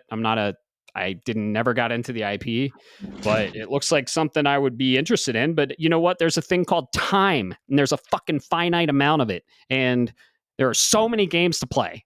So Uh, that's my problem with a couple of these things. You're right. Lords of the Fallen does look good. It's got a little bit of that. At least the trailer had a little bit of that I don't want to say demon souls, but that demon and bloodborne souls like experience and feeling. It had my interest. I'm hoping I could get to it someday. I've heard the first one was good. So yeah, if you this one's another one you're excited for, hey, drop it in the Discord, man. Um, excuse me, folks. But this one was confirmed 2026, so you've yep, got time. yeah, yeah. So Lords of the Fallen, third person action adventure. I think it's a Souls like, but yeah. This next announcement, though, I wanna talk about it. This was probably the biggest surprise of the show for me, and we're getting another Lego game, another core Lego game, not Lego Horizon or any of that. That doesn't even have fucking mini kits. Like, what are they doing there? But we are getting Lego Batman. So Lego Batman, there are 3 of them. The first two are on PS3, and the third one, DC Villains, is on PS4. I'm a huge fan of the Lego games. The Lego Batman games are very, very fun. And I am very, very excited for this. It's kind of like Lego Arkham Knight with some storylines from the Dark Knight and the Batman. So, did you watch the most recent Batman with Robert Pattinson, the Batman? No, I did not. I heard it's good, right? I assume. Yeah, I really liked it. I liked it a lot. So I'm not a critic when it comes to movies. If I have fun and the movie is enjoyable, I like it. And I'm not a big critique of like story and stuff like that. I guess I'm not a critic when it comes to that. I like a lot of bad movies, is what I'm trying to say, and I don't give a fuck. Like, but yeah, I liked the Batman. It was great. It was a good portrayal of the beginnings of Batman, and they're just rebooting it again. So whatever. But dude, this Lego Batman, it's called Lego Batman: Lego Batman Legacy of the Dark Knight. It's an open world in Gotham City, like Arkham City was. Arkham City is one of the best Batman games of all time. If you've never played it, I really highly recommend this game. It was part of a trilogy. It started Arkham Asylum, Arkham Knight, or Arkham City, and then Arkham Knight. All three great games. Arkham City is kind of the pinnacle of it. Spider-Man took a lot of combat from the Arkham series games. I played them all on launch, and it's just a fantastic superhero game that does Batman justice. And this looks like a Lego version of that. And I couldn't be more excited. I fucking hope there's mini kits. Just don't get rid of mini kits. Mini kits are, you collect 10 of them per level, right? Let's say you have a level, and then you collect the mini kit, and each mini kit has a few pieces in it, and each piece, like they all combine to make like a vehicle or a little diorama or something like that. So, for example, in Lego Star Wars: The Complete Saga, you would go through the level, and then if you got all the mini kits, you build a little mini X-wing, and then you could fly the little mini X-wing around in the flight levels. Like, dude, it was such a missed opportunity when they didn't do it with Lego Horizon, because you could have done the machines. Like, what the fuck were they thinking? It's really pretty much the only reason I haven't played that game. Yeah, no, you're right. I heard it's a stripped down Lego game. I'm really hoping that we do get something with this. They do a return to form, because excuse me, there is a certain level of zen that comes with just collecting the studs. I remember when you and I were first chatting, because Lego games to me have always been kind of a what is that, it's I don't want to say an embarrassing, but it's one of those you don't talk about in public, kind of guilty pleasure. Right. And then we were chatting about it, and you mentioned the Lego games, and it was like, oh wait, you play this too? Like, this is your kind of interest? And to hear this, you're the reason I got Skywalker Saga, because for a Hell while yeah. there they were not, Lego games were not great, and that one's a very solid one. So I'm hoping they return back to form, give us the mini kits, give us red bricks, which I'm assuming, because you saw at the end of the trailer with Bane, right? It was near the end. That shit had me laughing. Wait, ow, ow, ow! As he stepped on a red Lego. But yeah, Yep. this is coming soon. I do want to say, Matt, but yes, you did forget one. What, I forgot one before that? The Fallout Yes, you did. movie? The Fallout TV shows? Nope, no, no, no, no, no, no. It's not What a did I forget? game. We're getting an anime. Oh yeah, the Sekiro. We're getting a Mhm. Sekiro anime, which looks cool. The art style is interesting, and that's what, on Netflix, Crunchyroll. Crunchyroll, Yeah. that PlayStation owns. Yeah, yeah, that's true. They did buy out the parent company for Crunchyroll. Mhm. So, and Sekiro, obviously iconic with PlayStation, the platform. I'm curious to see where they go with this. And you know what? I did want to say, bud, you can watch Sekiro and now understand the story without having to break your disc. Thank God. Thank God. I don't think I'll ever play that game. It's too much. It's too much. I think you think Death Stranding's too much for me right now. Let me fire up fucking Sekiro. Shit. uh, Ugh. but yeah, Yeah, this anime looks cool. It's on Crunchyroll. I like what they're doing. I kind of hope that these animes or these TV shows don't go into what the game already told, because you just play the game to get that story. Like I think what was it? There's like a Far Cry thing that's rumored, and the guy that's creating it was like, "Yeah, no, I'm not going to tell the story in the TV show because you could just you can play the game to learn that story. I'm going to tell a different story." And I was like, "Yes, he gets it." yes, I agree. Thank you.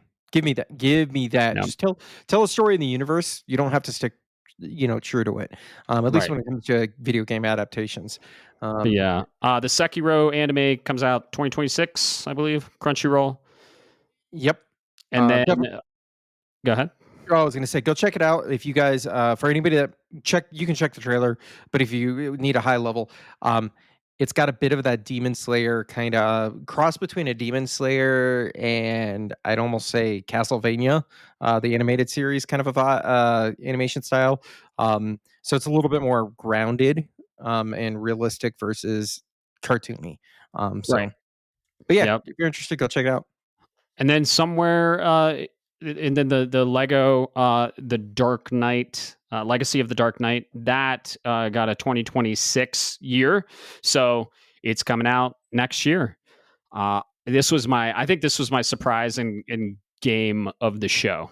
I am very, very excited for this. I'm a big Lego fan, Lego game fan. I recently platinumed Skywalker Saga, which was Jesus. That took a while. So yeah, I'm very excited. And I played Lego Batman 1, Lego Batman 2. I didn't finish 3. It was kind of like more of the same in a different engine. But Lego Batman 1 and 2 was awesome. So yeah. That's good, man. You know what else is awesome? I know you're excited for this one, man.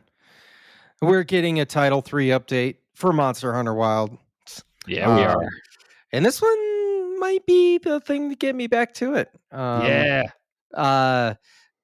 It's a Final Fantasy 14 collaboration, but and while I'm not a Final Fantasy 14 player, it is Final Fantasy. You have my attention. I saw the trailer. They've got Cactar iconography and little images and character models and stuff all strewn throughout there. It's on their website. As long as I can keep the universe of Final Fantasy, I don't know anything about 14's characters, so I could care less. But give me the monsters. Let me let me fight a fucking behemoth. Yes. Oh yeah, you can in World, and it was a fucking tough fight. But yeah, dude, Wild's crossover with Final Fantasy. When I saw the Chocobo, I screamed. I was like, ah! So yeah, I'm very excited for this. I need to get back into Monster Hunter and do the summer update with Lagarius and however the fuck you say the other one. Yeah, I need to get back into Monster Hunter. But I also need to finish Death Stranding 2. And I also need to get ready for, it's Tales all this time. And I don't have it. You've got more of it than me, fucker. I know. It's I know. I should probably utilize it, but I got a lot of stuff I got to take care of here. A lot of transitional stuff, so not going to get into that. I get it, man. Let's talk about some of the stuff in the pre-show, because the pre-show had some gems in it too. You caught the pre-show, I didn't. So tear it away. Gotcha. I just want to touch on maybe one of the things that I was very excited for. It's called shit. It's not called shit, but it's a new name by the developers of Goat Simulator. It's Shit Simulator. Shit Simulator. It is called Lost something. God damn it. Why can't I find it? Long Gone. It's called Long Gone. And it looks like a pixel art Last of Us 2D side scroller. I remember hearing about this. Yes, I saw this. It's a zombie game, pixel art.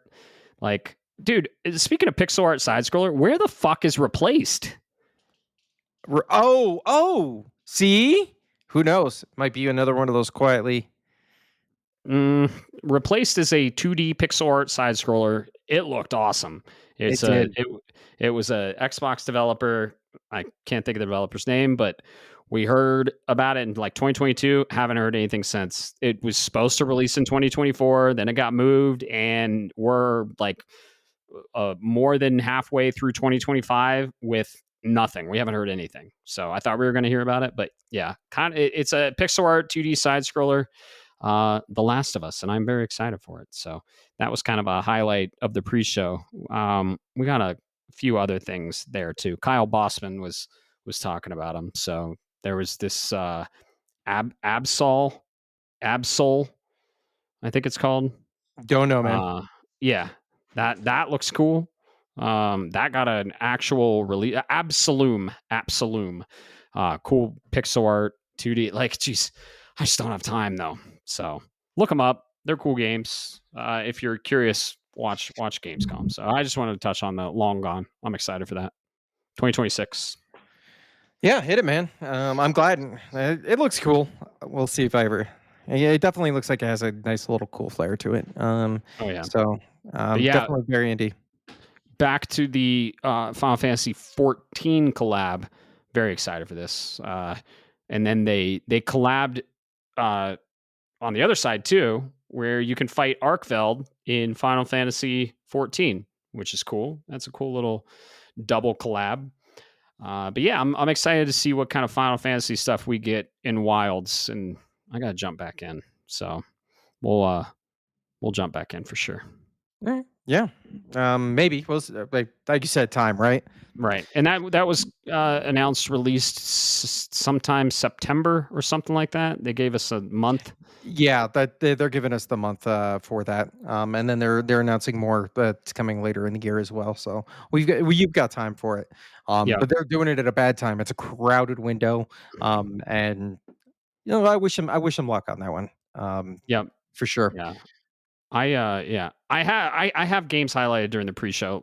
We'll go over them Oh, if you I was want. gonna say I've got it right here, man. Yeah, so go Um, ahead. Go yeah. ahead. The So the pre-show next was cool. for the pre-show, go ahead. Not if you want to highlight them, go ahead. Yeah, I'll just go Outlaws. It's a I don't know. It looked like it's a game for the Nintendo Switch and handful of missions remaster. So this is the Outlaws handful of missions remaster. I don't know. Dench Attack. Keeper looks cool. You're a fucking lighthouse that you walk around, and you have a bird familiar. Looks really unique and awesome. A He-Man and the Masters of the Universe Dragon Pearl of Destruction. It's cool. He-Man game coming soon to all of them, to all the platformers. Absolum, like I was talking about, that's got an October 9th release. Go check that out if you like 2D beat 'em ups with a really cool art style. Long Gone, we already talked about. Valor Mortis looks really cool. This is a first person Soulsborne that has the boss he fought. Really cool enemy design. That piqued my interest. PVKK, no idea what that is. Look it up. Routine, survival horror, first person. This looked really cool. Swords of Legends, don't remember what that was. Road Kings, this was a basically a trucker simulator from two very well-known developers. I forget the developers. I don't know everything, but the internet does. Pac-Man World Repack plus for the Sonic the Hedgehog DLC for the Crossworlds. Nah, I'm not interested in the kart racers, but they're getting a Pac-Man DLC.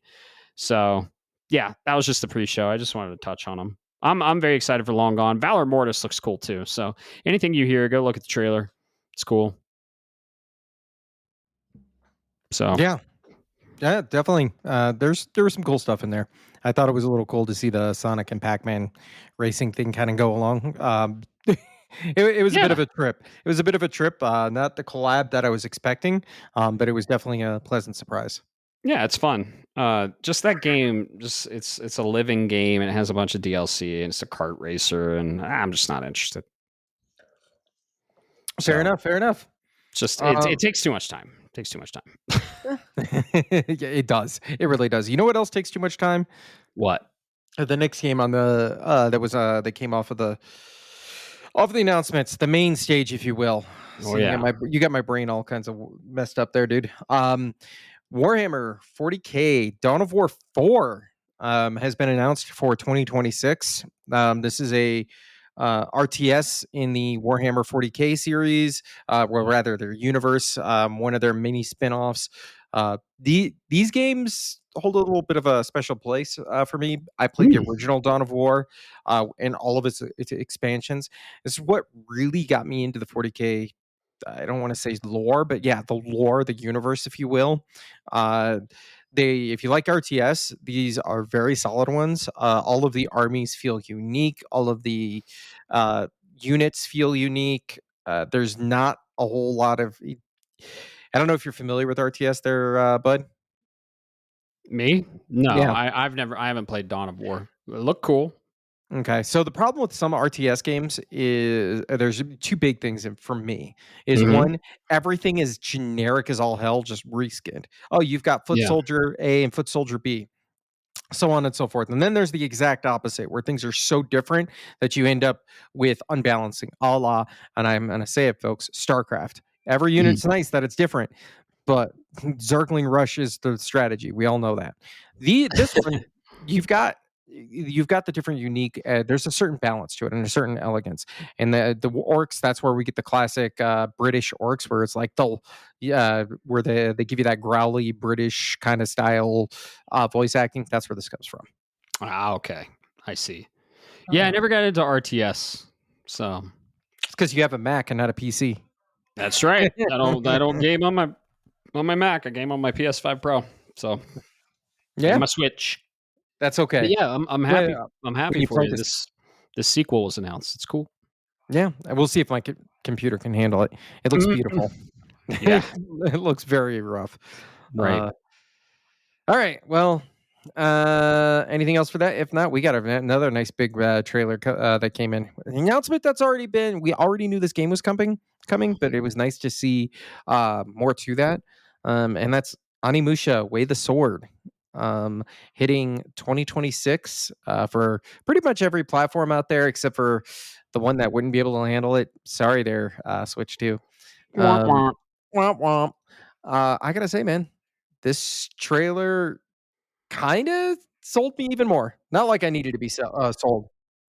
I agree. I really liked what I saw, and yeah, not that I need to be sold anymore. I'm very excited for this game, but it just reinforced my excitement for it, and it looks gorgeous. It looks like it has really cool, tight, fast paced, exciting gameplay, and I mean, yeah, it's got the feudal Japan stuff that we've been seeing left and right, but this has a unique flavor to it. And I think this trailer sold me even more for sure. I am in agreement with that. This was a really good showing, a lot of gameplay, and I'm very excited for this game. Yeah, it looks creepy as all hell, man. Yeah, This it just does. I love you saw like he slices that one monster in half, Hmm. and then all of a sudden it kind of does that we're not dead yet. Uh huh. Uh, yeah, Yeah. I'm Cap. excited. 2026, man. Yep. Capcom. They they're hitting it out of the park with a lot of stuff. So I'm very excited for this one. Yeah. Next one. I don't know if this is your style. Well, this isn't your style. I don't know if you get anything for it. That was a quote unquote world premiere for Arc Knights Enfield, a post-apocalyptic, Enfield. yeah, Yeah. Enfield, post-apocalyptic anime style RPG. Yeah. It That's looks coming like to another everybody. gotcha game. It does. Yeah, it's Thank just you. gotcha slop. Yeah, there's like 5 of them that I don't understand. That like, oh, Genshin Impact is making so much money. Let's capitalize on that art style and let's show an awesome fucking game that would otherwise be incredible as a single player or even co-op, just like linear game. But nope, it's just gotcha bullshit. Free to play bullshit. Not interested. Next.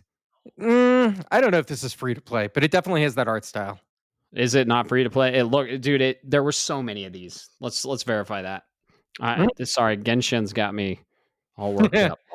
Oh, you know what? You may be right. I see the Apple Store and Google Play, so Uh-huh. that does not necessarily mean so. Um, Confirmed. Free to play. fuck. Is it free to play though, Bob? Is it free to play? No. No, it's Oh, not. That sucks. yeah. I hate It's this. just all, dude. Yeah, go ahead. I don't want to be the guy to rant on this, but the race to the Let's bottom rant. that is mobile is pissing me off simply because there are some mobile games that are good. Hey, did you know there's an Octopath Traveler on the mobile? Yeah. And have you played it? No. It's legitimately not. It's not half bad. If they Oh, had done a little bit of extra, I would have paid him $15, $20 for it and played it till the end of time. Um, that's just a side. Sorry. is it? Do you pay for it or is it free to play? It is a free to play. See, Dude, but it's a solid game. I have two major problems with these games like Arknight's Enfield and Zenless Zone Zero and Wuthering Waves and Genshin Impact. Like, so one, anytime I see anime style RPG, I'm always like, "Ooh, a new Tales game," and then it has to be this bullshit. And two, these games look really fucking cool and right up my alley, and they just are wasting all these assets on bullshit, free to play, gotcha, predatory, microtransaction laden fucking crap. So I can't stand it. And there were a few games like this. So Arknight's Enfield, if you're interested, go watch the trailer. And trust me, it's not free to play. Okay, they're gonna hound you. You're going to pay with your sanity and your fucking time. And your time is the most important resource you own. So go play another game. Yeah. Let it all out. Let it all out. Fucking hate these games.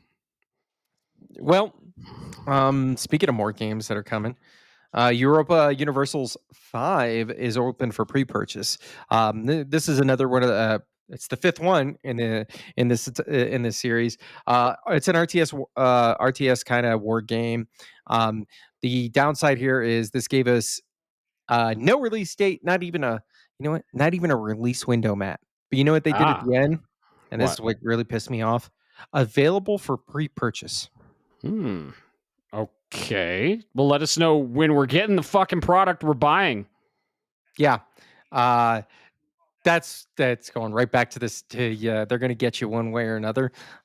This is kind of like that open beta. Not open beta, but the early access. Stop paying early access, folks. I mean, spend your money how you want, but don't encourage developers to do that.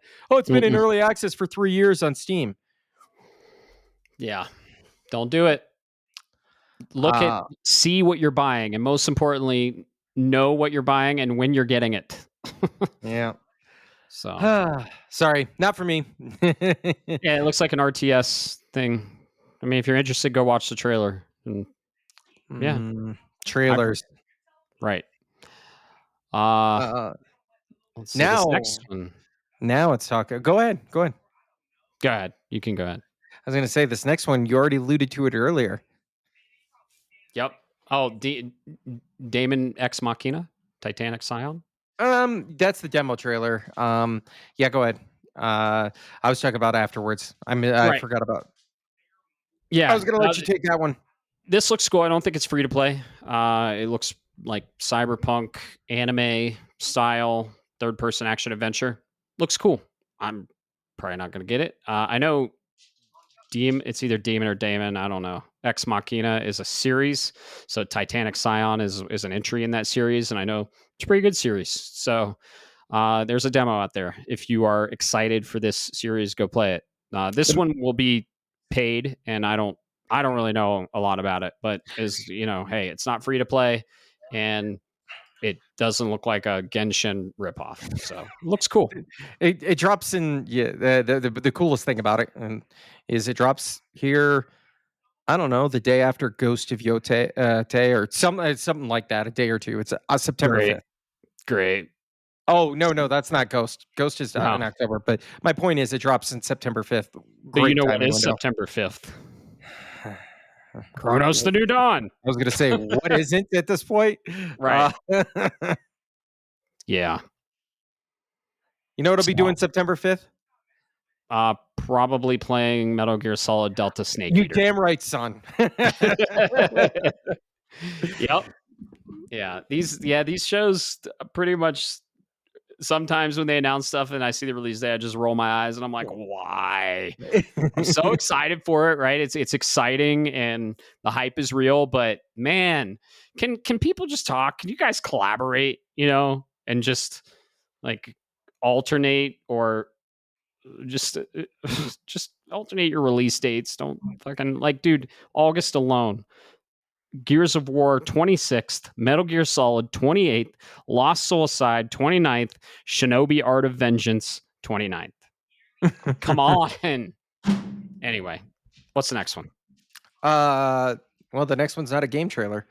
It It is is not. no, it is not. We got a confirmation and a little bit of tease for the Fallout TV show series season 2. I watched the first couple episodes, but I'm not a big TV guy, so I'm assuming you watched all of season 1. I did watch all of season 1. It was good. I enjoyed it. I have never played Fallout games, so that's a fun fact about me. I'm not a big Bethesda fan, honestly. I love the shit out of Doom. You're damn right about that. But that's really the only Bethesda game I've played. I know Fallout is super popular. I'm a big fan of the lore and the environment and the environmental storytelling. And I was a big fan of season 1. So I know New Vegas is a fan favorite. I never played it. It's one of the best Fallout games I've heard. So, and we're going to New Vegas, and they gave us a trailer. So it looks cool. I liked it. I like the Fallout TV series. Yeah, it's funny you say that.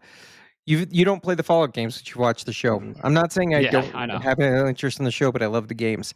But do you know who? Speaking of New Vegas, you know who was the developer behind that, right? New Vegas? No. Who? Obsidian Entertainment. Oh, okay. Yeah, another Bethesda arm. Yeah, exactly. Yeah. Who that went on to make some. That's where they really got my attention. That's why I Gotcha. fell in love with the Outer Worlds and everything else they've done. I Except see. for Avowed, I haven't played it yet. Okay. I've heard mixed things on it. So, but yeah, this season 2 looks awesome. I'll probably watch it. So that is going to be, I believe it's on Amazon Prime. Yes, sir. Yeah. Yeah. So, yeah, so many fucking streaming services. It's turned into cable. Anyway, I'm excited for this. It looks really cool. Yep. Same here. Next one, I have no interest in playing, even though it's a very solid game. Indiana Jones and the Great Circle is getting DLC September 4th. Indiana Jones is getting DLC September 4th, and it is and it is the Order of the Giants. Can we just not? I do want to say, lost aside before I cut this to you, is can we cut down on the naming conventions? Indiana Jones and the Great Circle, the Order of Giants. Like Right. you sound like a Japanese anime title. It looks good. I'm just not gonna have time to play it. So what about you, man? Machine Games. Yeah. I mean, the Wolfenstein series are fan. A lot of people love them. I never played any of them. I know they have the uh, identity of Doom. They play a lot like Doom, and I've heard really good things about Indiana Jones. Haven't got around to playing it. It's September 4th, so no, sorry. I'm not going to be playing it, and I haven't even played the original game, and I don't have time to play the original game. I mean, I hate to be negative with this, but man, it's just the time thing. It looks really cool. It actually piqued my interest even more on Indiana Jones. I really wish it was third person. I'm a big third person fan opposed to first person. Or I wish you could switch back and forth, like another game we're going to be talking about that I'm super excited about. But yeah, it looks cool. I would play it if I had the time. Let's just say that. Fair enough. Same thing with this next one, probably for at least for me. I'm assuming the same for you, mostly because I don't have a VR. This was announced earlier, but Deadpool is coming to MetaQuest, and we got a release date for November of this year, November 18th specifically. Yeah, this looks cool as well. VR is looking a little rough. They're not there just yet. I don't have the hardware to play it. I don't have the time to play it. I'm a big fan of Deadpool. Would love this game to come to actual consoles instead of the VR exclusively on MetaQuest 3. I'm not a fan of that, but love Deadpool. One of my favorite anti-heroes in the Marvel Universe. It looks like they're doing him justice in this trailer. I'm very excited this exists, but I don't have the hardware or time to play it. Yep, totally understand. Same here, man. If Yep. only I had the hardware and patience for this. Right. Speaking of patience, I know this game takes a lot. This next one takes a lot of patience, which is Mm. why I'm not on there. World of Tanks got its 2.0 trailer. It sounds like it's the biggest update ever, being rolled out to the Asian Pacific area on September 1st, and then the rest of us here in the West are getting it September 3rd. So only 2 day wait time. I do want to say with this one, World of Tanks is really takes patience, and I say that because it's designed to be very accurate, and very. I don't want to say the immersive sim, but you're kind of getting an immersive sim. There Yeah. have been, I don't know if you've seen those videos of these couple of college dudes that actually built out an entire tank. And then they're playing World of Tanks while they're doing it. So they've got like 2 liter soda bottles they're shoving in to That's this like awesome. barrel, and then it fires, and somebody has to reach behind and everything. So Very coming, if cool. you're a World of Tanks player, look forward to it. In September 3rd, early September. Uh, never, yeah, I never got into World of Tanks. I know it has a big fan following. I know it's kind of like a cult game, but yeah, this look cool if you're into tanks. Uh, not for me though. Not for me. This next one, I don't know if you have any interest in. I have a little bit. Um, and John Carpenter is, I guess, going to put together a game and tell a story. Toxic Commando, which is launching next year in 2026.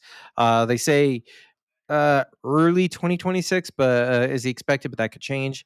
I know I'm interested for sure. Where are you sitting at on this, man? Looks really cool. Wish it was third person.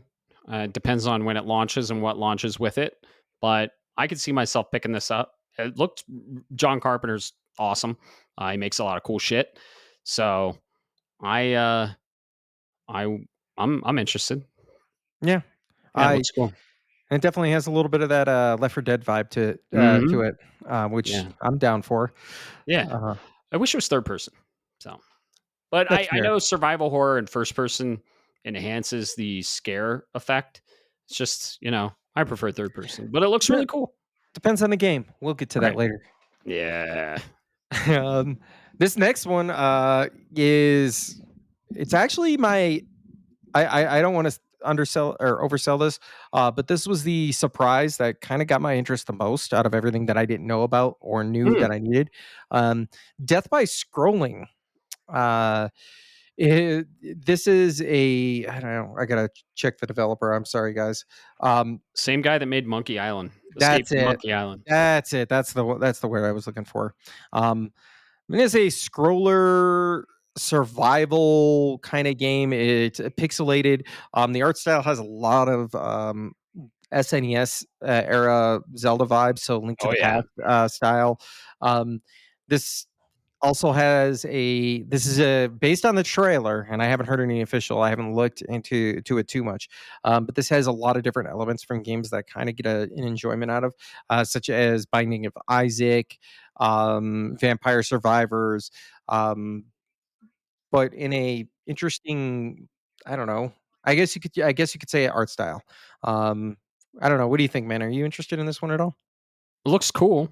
I like the art style. It definitely reminds me of like a Link to the Past. I probably not. No. I just it looks more of like the Vampire Survivors, like super uh pick up and play, and very sporadic and like bite-sized things. I don't know. I like more narrative driven stuff, but this looks like a cool, you know, play every once in a while, fun time game. Probably Yeah, not for me though. fair But enough. so you're excited about it? Oh yeah, this is a Portal game, Very cool. 100%. Yeah. Oh yeah, for sure, for sure. Be good a game on the Switch too. So Oh yeah, I didn't think about that. Hey, look, I got a game for my Switch 2 finally. woohoo! uh, I don't even. We didn't see even. I don't even. Oh, yep. Sorry. This next one. Did you? I didn't know what to think out of this. The Zero Parades. I don't remember it. I'm gonna I'm gonna be honest. while you talk, I'm gonna watch. Yeah, okay. Uh, it's supposed to be from my understanding, it's an RPG in a 80s kind of futuristic, which is interesting because we've got the Heretic Prophet Oh, coming soon. this is Um, from the dudes that did Disco Elysium. is that who that is? Yeah, this actually looks really cool. I didn't play Disco Elysium. I just never got around to it, but this actually Disco Elysium it was very critically uh reviewed, and Yeah, it got really good I don't know. A lot of people liked it. yeah. I'd be curious. Received. It was critically received. Jesus. And Zero Parades is their next game, and it looks like in the same art style, and it looks like a mind fuck. So yeah, this actually piqued my interest, but depends on when it releases. When it releases. For Yeah. the record, you were right. Disco Elysium got a 92 on OpenCritic. Yeah. Yeah. Very critically received, and a lot of people liked it. Very, very well made game. I heard. I never played it though. So Don't worry. Well, you know what yeah. game I will be playing? Oh yeah. Oh yeah. This game uh, looks sick. our next one. This trailer got me sold, man. That's Mhm. Ninja Gaiden 4.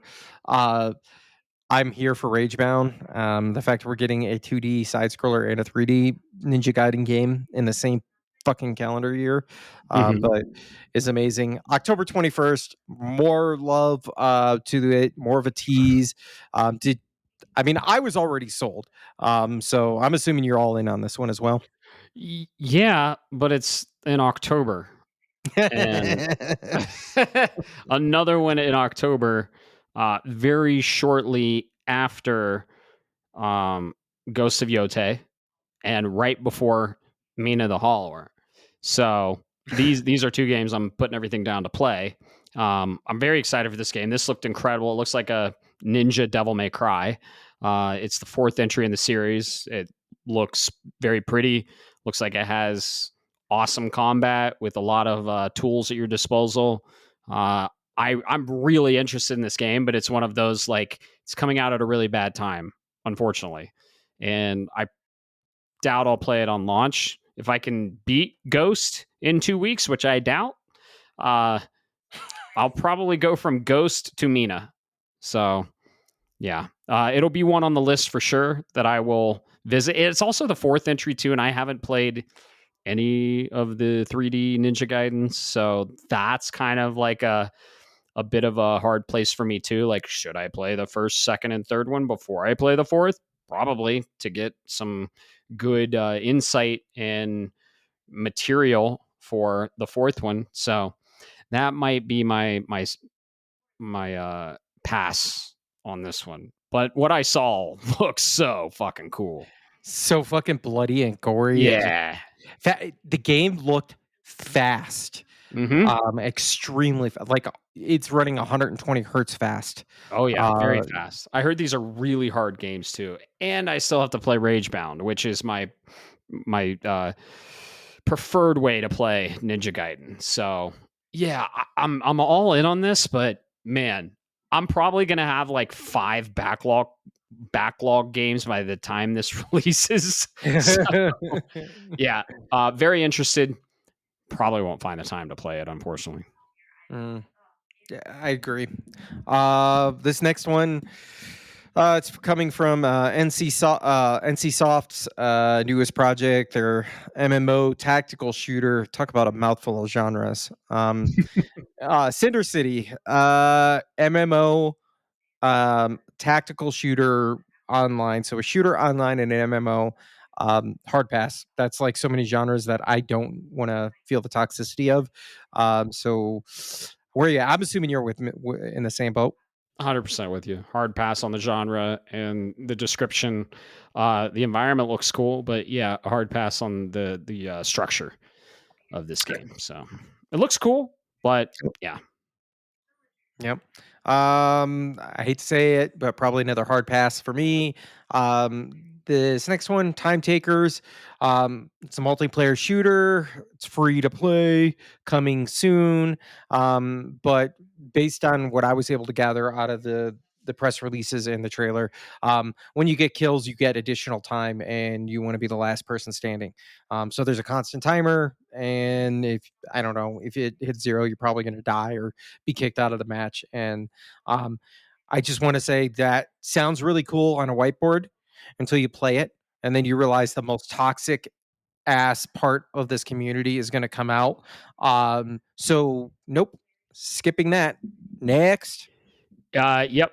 Same here. Looks like a arena shooter, and I'm just not into the genre at all. So yeah, no, pass. Not for me. You know what it is for us? Yeah, but again, the fucking date, man.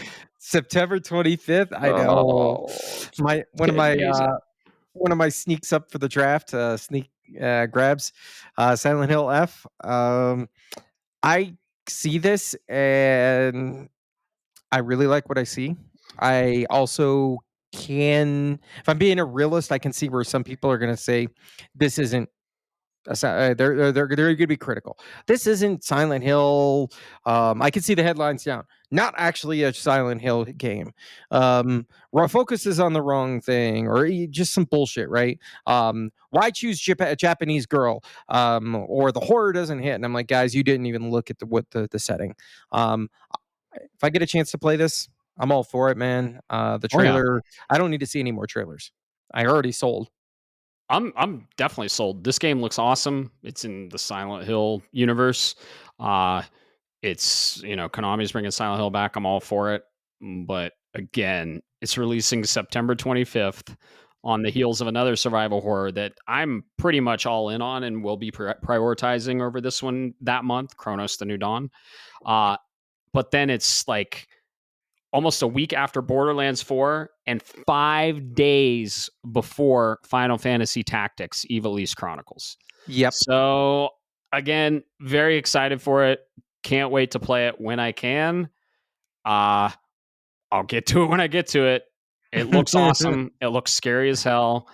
But my survival horror, dude, I think I might not even be able to play Chronos on launch because of what's launching right before it. Which is Metal Gear Solid Snake Eater. So it's probably going to be my October game. So, I mean, dude, I'm just building the backlog. That's all I'm doing. So, but it looks really cool. Looks really scary. And I like the Japanese setting in the 60s, I believe it was. Correct. Japan didn't, they weren't doing very well in the 60s. Let's just say that. It looks cool though. Nothing happened. Yeah, nothing happened in Hiroshima. Not laughing about it. It was a tragic event. Okay, it's World War II. We bombed Hiroshima. For those of you that don't know what we're talking about, tragic event. A lot of lives were lost. Yeah, we're not laughing about that. Just Japan got hit in the 60s with a bunch of stuff, and this is when it was set. Hey. So very psychological horror. Silent Hill plays on the psychosis of your mental state. So you can't even play Silent Hill 2, right? The remake, it fucks with you too much. But I think that's probably Blooper Team more than anything else. That's true. But I mean, let's give Konami credit, right? Yeah. They did take from the blueprint of Silent Hill 2, and it was originally created by Konami. So that's true. Yeah. Now Chronos, that's going to be their own thing, and I'm super excited for that. But yeah, Silent Hill F, very excited for it. Can't wait to play it. I'm gonna put it on the backlog. To the backlog you go. Yeah.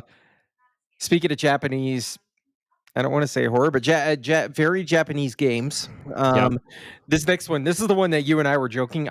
We couldn't pronounce it. La Divina Comida. La Divina Divina Commedia. Comedy. So I couldn't even read it. Like the logo came up, and I'm like, what the fuck does that say? It's like those metal bands when they do all the shit, like the crazy font, and you're like, what the fuck What does the that fuck say? is That just looks like someone carved a bunch of shit. But dude, I thought this was I first thought this was Dante's Inferno remake. Looked like it. I could see that. Looks cool. Looks cool as fuck. All right. I don't want to. The developers worked hard on it. I get that. It's a passion. You can tell it's a passion project, and it looks cool. The problem is, how many other games look like this? Right. I mean, it could have been a Bloodborne sequel. I don't know. The enemy design was pretty unique. I'm actually really excited for it. Ironically, it's based off of Dante's storyline. Oh, that So makes sense. the 9 circles of hell. I think it's 9 or 7. I don't know. The 7 circles of hell. So that's fucking cool. I'm in on this. Depending on when it launches. It says it's only coming to Steam though. Well, fuck. If it comes to PS5, I'll be excited. Yeah, I will. We'll see. All I gotta say, man, is surrealism with monstrous creatures, Japanese setting, Souls-like combat, sword. How many games did I just fucking describe? Okay. Yeah, exactly. It's 9, by the way. 9 circles of hell. 9 circles. Okay. Yeah. Do you know what the inner ring is? It's just like ice. No. Yeah. I thought it was for people who play Roblox. Yeah, there's a special circle in hell for people like that. Yeah, 100%. But yeah, ironically, I thought it was a Dante's Inferno remake, and it's technically a Dante's Inferno game. So that's cool.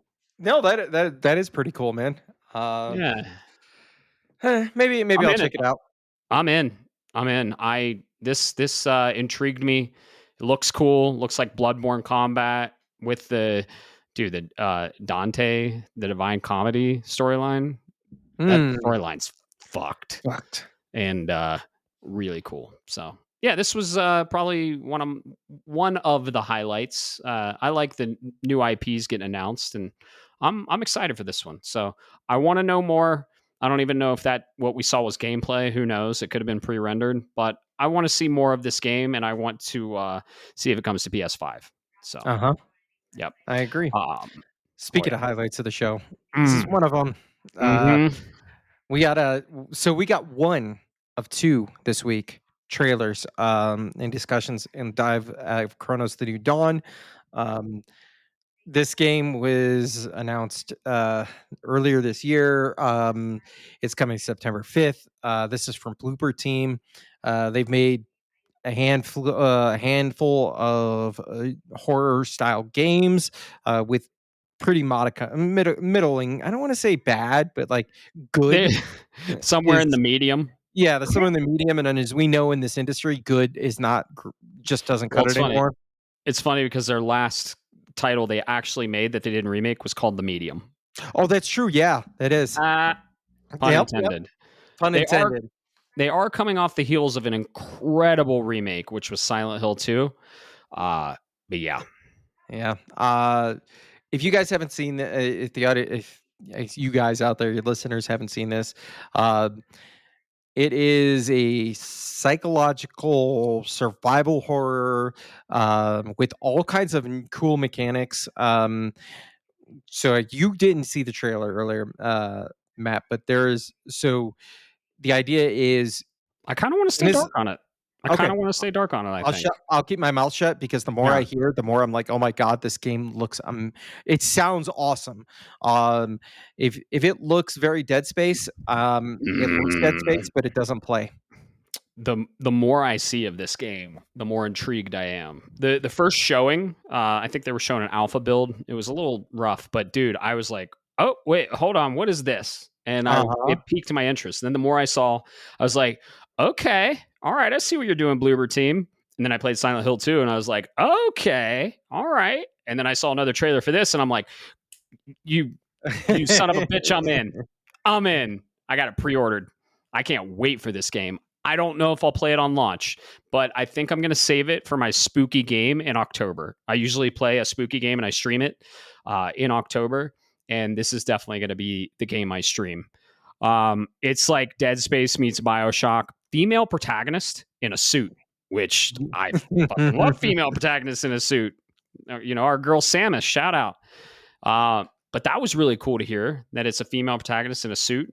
And yeah, I'm very excited for this game. And just everything I keep hearing about it, I kind of started going dark on it because I was like, I'm in. And I think it's going to do really well from what we've seen. So yeah, this trailer with the cat and the new enemy types and the gameplay, and they went a little bit more into the story, and there's time traveling involved. Like, dude, I couldn't be more excited for this game. Comes out in a bad time though, really bad time, but this will definitely be my October game. I mean, Ghost of Yotei comes out October 2nd. So maybe after Ghost of Yotei, maybe. But then I just said, oh, I'm going to play Mina the Hollower right after Ghost of Yotei. Oh, I'm going to play Chronos, The New Dawn in October. You know what? I'll play it when I play it. I'm going to buy it, though. And I'm going to buy it on launch, and it's pre-ordered. You also have to finish Death Stranding, too. Fuck. I know. I know. Oh, yeah. And then what do we have coming up? The 4 games coming up. Dude, Lost Soul Aside. I'm super excited for Lost Soul Aside. That comes out one day after Metal Gear Solid. I'm sure people are just tired of us bitching about our game schedule. But yeah, Chronos, dude, I'm super excited for Lost Soul Aside. I know people are kind of mid about it, but it went gold. That was announced, and I think it's going to be a banger. There were a lot of environments shown. I think it's going to be a Devil May Cry. I think it's going to be a banger. So, yeah, I think we're going to see it. Yeah, I agree. And dude, the guy, or maybe it was a girl in the suit, came out, and it was like a life-size suit of the Traveler, I think they call it. They call them, they're travelers that travel back in time to try and correct the apocalypse that happened or some shit like that. I don't know. I'm kind of staying dark on it, but it's I'm all in. So I hope it does really well. Good, man. Good. Yeah. How about you? I know you're all in. I'm all in for it. It's going to be my October game. I'm not gonna buy it day one, but I will buy it. Show my support. It'll be a spooky game. That's my spooky one for sure. Cool. We also got another look trailer. I'm sold. I don't think you're interested. We got to look at the companions for Outer Worlds 2 that releases this year. I'm interested. It looks everything I see is up my alley, but I never played the original, right? So I'm getting into the second one without playing the original. And when does this release, Bob? Sorry.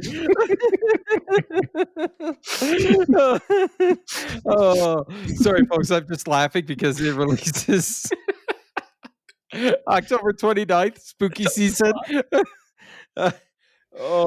Sorry. Another bad timing.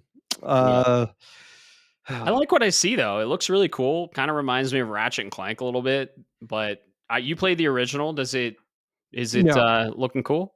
Yeah, it looks amazing. These are Fallout games, but these are the Fallout games that are more bite-sized. So they're not extremely linear, but it's not like you get dropped into a map that you can spend 200 hours in and find every little Easter egg, right? I think the original one I maxed and I did everything I could in like 60 hours, give or take 50 to 60. So they're bite-sized compared to regular Bethesda style games. Sure. Yeah. A little bit of Borderlands in there with corporations, like corporations taking control and trying to manipulate the populace to gain leverage. That's so cool. Yeah, I know you're super excited for this one.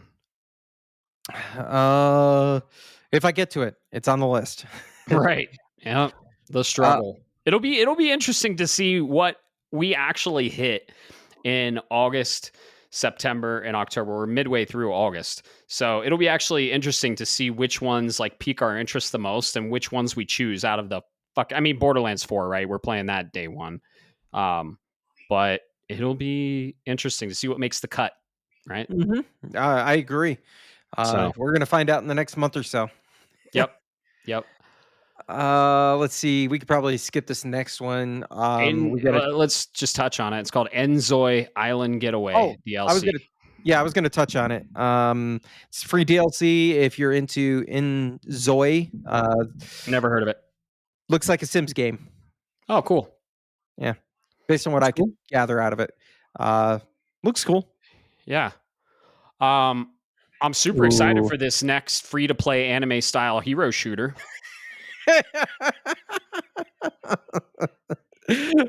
Overwatch 3? Called Fate Trigger. Yes. Free to play.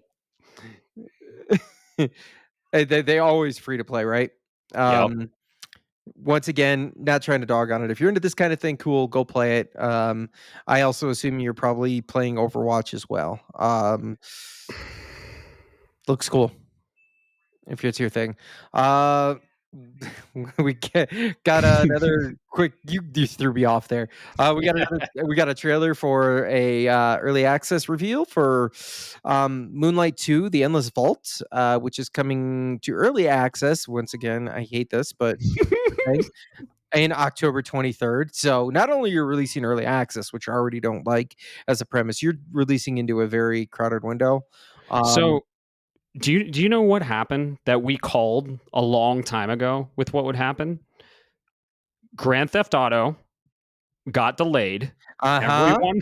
Everyone thought they were going to hit the early fall holiday season, and then they're like, nope, we're going to March or May or whenever the fuck it releases, and everyone's like, ooh, let's release in October. That's what's happening here. Yep, that's exactly it. Because Moonlighter 2, the Endless Vault early access, and then go ahead. I was going to say, and you know what I think really sucks is, all right, so this one hits early access in October, but we have some other indies that are hitting. Right. You got to think about it from a perspective and take a moment and a break from the Gamescom. Here Sure. is with GTA 6 delaying to next year, that means the big guys come in. That's when everybody, all the big publishers start trying to fill up that slot because there's a void. Right. But do you really think the developer for Moonlighter 2 really cared about the release date of GTA 6? Because they're putting out their game as a passion project. The developer very well knows they're not competing with GTA 6. And it looks cool. Yeah, and it looks cool. Well, they are, Bob. Every single developer is competing with GTA 6 with time from other people. So they're not directly competing with like genre, but there is time. There's that time currency, and people have a finite amount of it. And if they're going to be inundated and focused on GTA, then they won't be focused on an early access game from the indie. So yeah, absolutely, they are competing time, not genre. Yeah, I vehemently disagree. Okay. I want you to give me the Venn diagram of people that are going to play GTA 6 and people who would play Moonlighter 2. Give me the Venn diagram and show me where the overlap is. Because I guarantee you the 200 people that are overlapped on both of those does not factor in. I'm sorry, folks. That's true. GTA 6 was played by a bunch of my old army buddies who thought they were gangsters in LA still, or teenagers who thought they were being cool because they shot a cop, stole a car, and fucked a hooker. The people that play these indie games have a passion for the art, and GTA 6, while objectively a good game, is not an artist. Is not. I'm sorry, it is not an artistic game. I know a lot of people that have a passion for the art and are very heavily interested in artistic video games that will be playing GTA. So I'm just saying, this game does look cool though. Sorry, rant's over. Yeah. It also it doesn't come out for PS5. It's just Steam, PC, Game Pass. And Game Pass early access October 23rd. Yeah, a little mini rant there. Hey, Bob, when's the next game come out? No, it couldn't be in October, right? We've already got 6 announcements for then. Oh, wait, that's right. It is. Which sucks because I really like this world. Vampire the Masquerade's Bloodlines 2 hits October 21st, right in the middle of everybody else. The The pre-order trailer dropped with this. It's coming to Epic Game Store, Steam, everywhere else. If you haven't played, if you don't know it, it's vampires, folks, but this is vampires with lore. Yeah. I'm First person vampire simulator, right? Or like a uh, action. uh-huh. Yeah, these Yeah. are action, very I don't want to say there's role playing involved, but that's where the Vampire the Masquerade series started. So go check it out.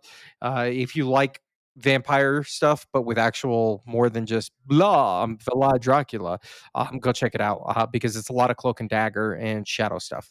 Yeah, it looks really cool. And Game Informer did a piece on Bloodlines 2, and it's their cover title. So yeah, it looks really cool. It's just coming out at a terrible time. I didn't play 1, and I probably won't play 2. Not for me, but if you're interested in this game, it looks really cool. Yeah. Speaking of October, I mean, this is an update. Another one. Not a. This is not a. This is not a new game, but Enshrouded is getting its update 7, in October. I haven't played Enshrouded mostly because it's a Steam only game, if I'm not mistaken. I'm assuming you're in this same boat. Yep. Nope, I've never played.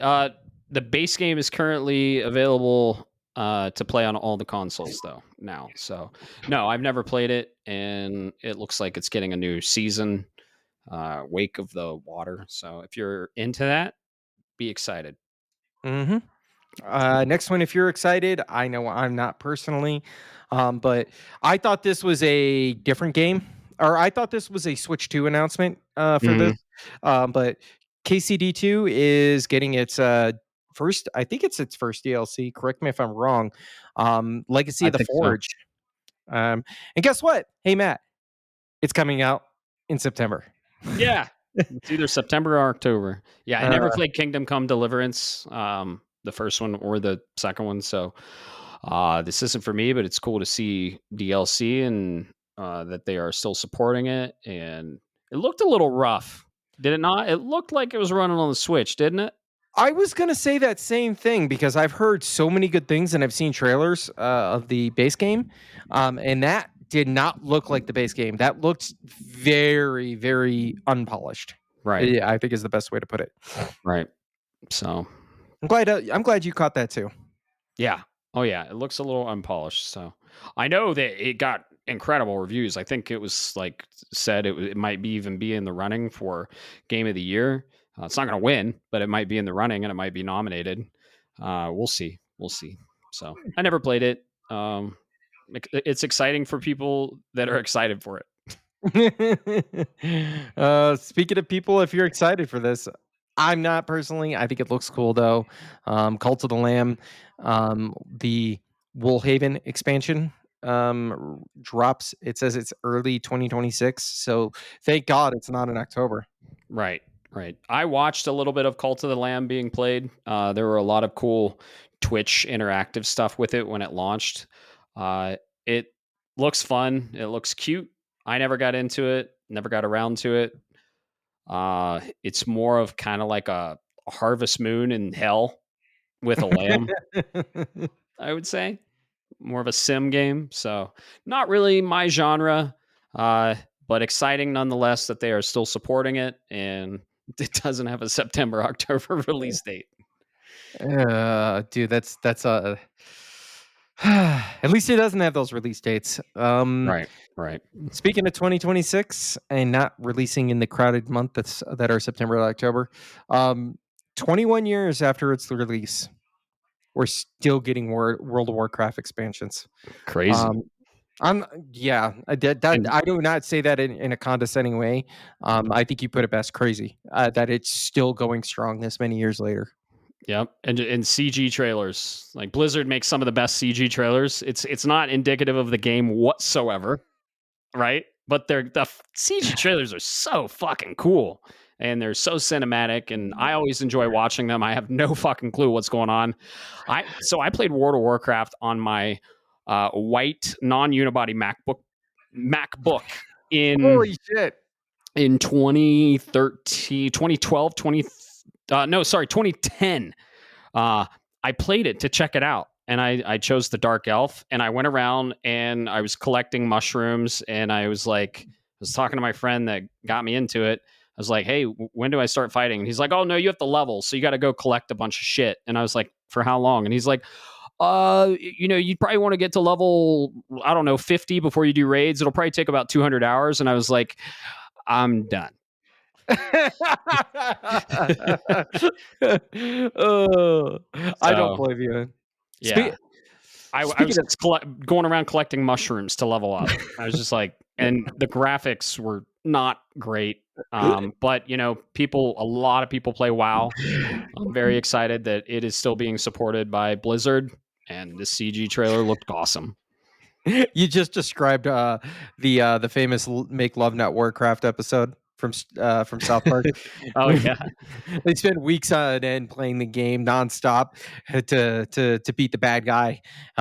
Level up. They kill all these low level creatures. Spend weeks doing it, and then they're like, "Yay, we did it! Now what do we do? We play the game. We play the game, obviously." I do want to say this trailer. You're right. CG. I wanted to point. Did you Yep. that? Was it just me? But did the ending of that trailer kind of give you a Helm's Deep vibe yeah. to it? Oh Okay. yeah, for sure. Yep. Right. Two Towers for sure. Two Towers vibe. Yeah. God damn it, Cartman. Yeah, kitty, that's my papa. Give me my cheesy poops. I used to be able to do Cartman pretty well. God damn it, Kyle. Well, Kyle's mom, she's a big bad bitch. She's the biggest. Biggest bitch in the whole wide world. God damn it, Kyle. All right. South Park's ADHD. great. South Park's great. Go check it out. You know what else looks great? Oh. Yeah, you saw this. Project Spectrum. Yes. World premiere. This I looks. thought. Go ahead. You know what I thought of on this? I thought it was a bait and switch for RE9, honestly. Not me. What'd you think it looked like? I thought this was a bait and switch and we were getting a fear game. Uh-huh. Yep, I could see that. Now I will say looks awesome. This looks amazing, but I think I'm hoping I'm wrong. Keep this in mind, and I'm hoping they bait and switch me again.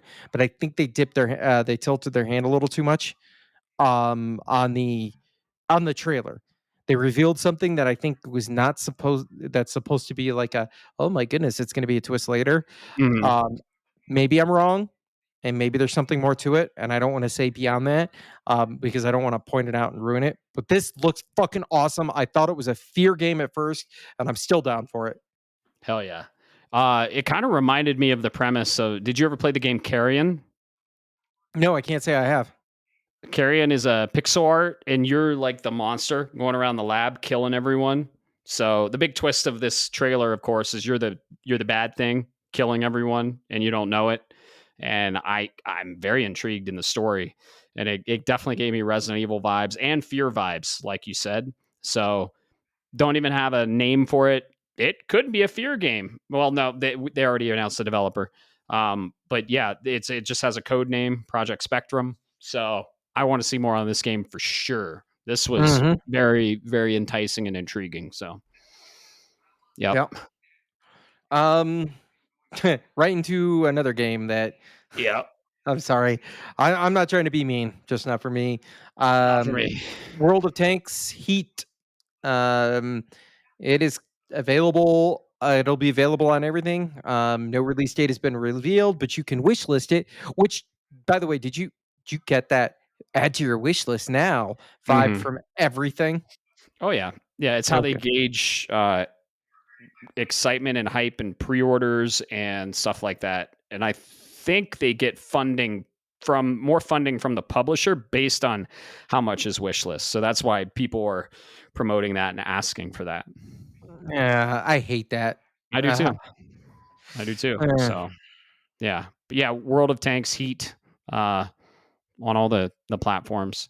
Yeah, this next one, I don't know if it's for me. This next one is something that I definitely don't hate. Oh man, I can't. This was one of the games of the show for me. The showing. I'm glad they didn't show a lot too. I'm glad they're kind of keeping it under wraps. Yeah, absolutely. For the uninitiated or who aren't following along, we're talking about RE9 Requiem. Um, dude, I didn't need to see anything else, but Mm-mm. this is my 2020. This is my most anticipated of 2026 so far. Um, I would. It was, but now a game that's probably going to get delayed into 2026 is uh, my most anticipated 2026 game. Right now, it is my most anticipated for 2026. But if what I think is going to happen, Prime 4 is going to be my most anticipated. But this is just, yeah. Oh my God. I fucking love Resident Evil. I saw a little bit more on like the gameplay, and I wish I wouldn't have, but I did. And I legitimately think I might get scared in this game. I don't usually get scared. I played Silent Hill front to back, and I throw my headphones on. Sometimes I crank the volume in like a dark as room as possible. I get immersed in this shit. I played Dead Space like that. Didn't get scared once. But dude, the demo I saw and the stuff they were explaining, like first I watched a little bit of it and I was like, I don't want to watch anymore. The enemy that stalks you throughout the first, did you see her? dude, Dude, she looks wicked.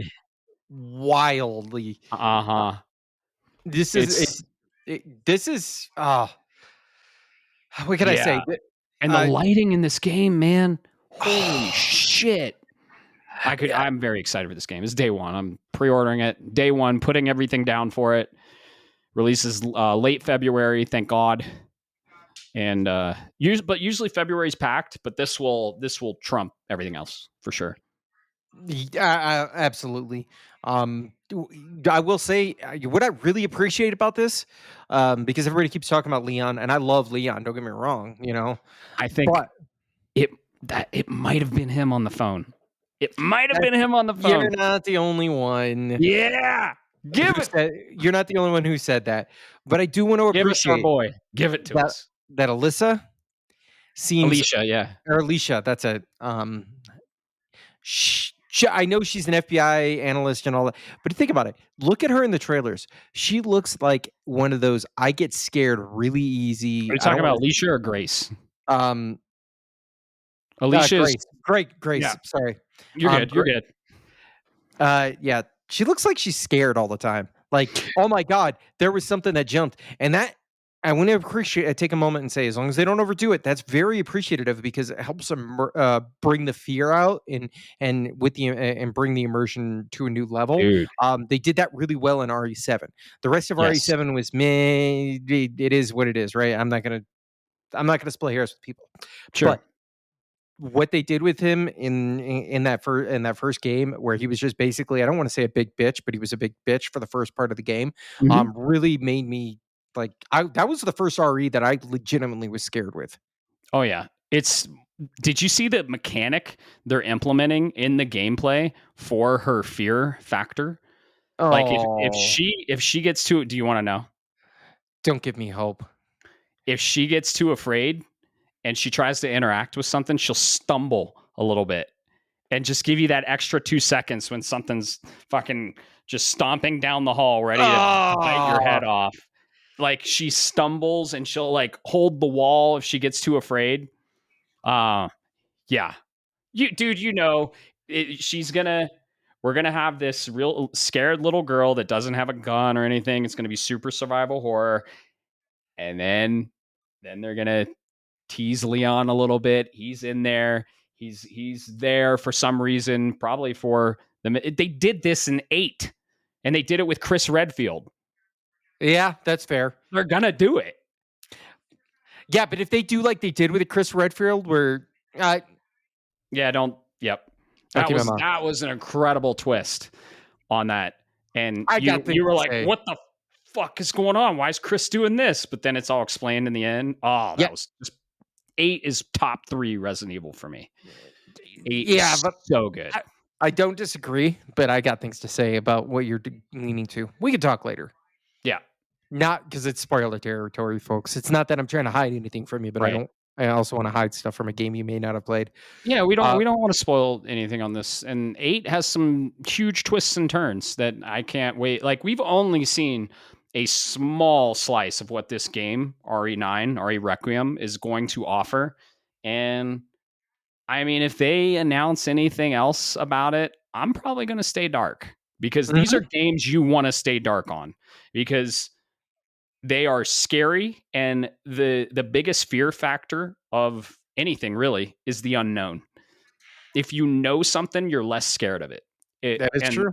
yeah, so if you know something's coming, you're less scared of it. Rather, if you don't and you don't know what's going to happen, you're like, what's going on here?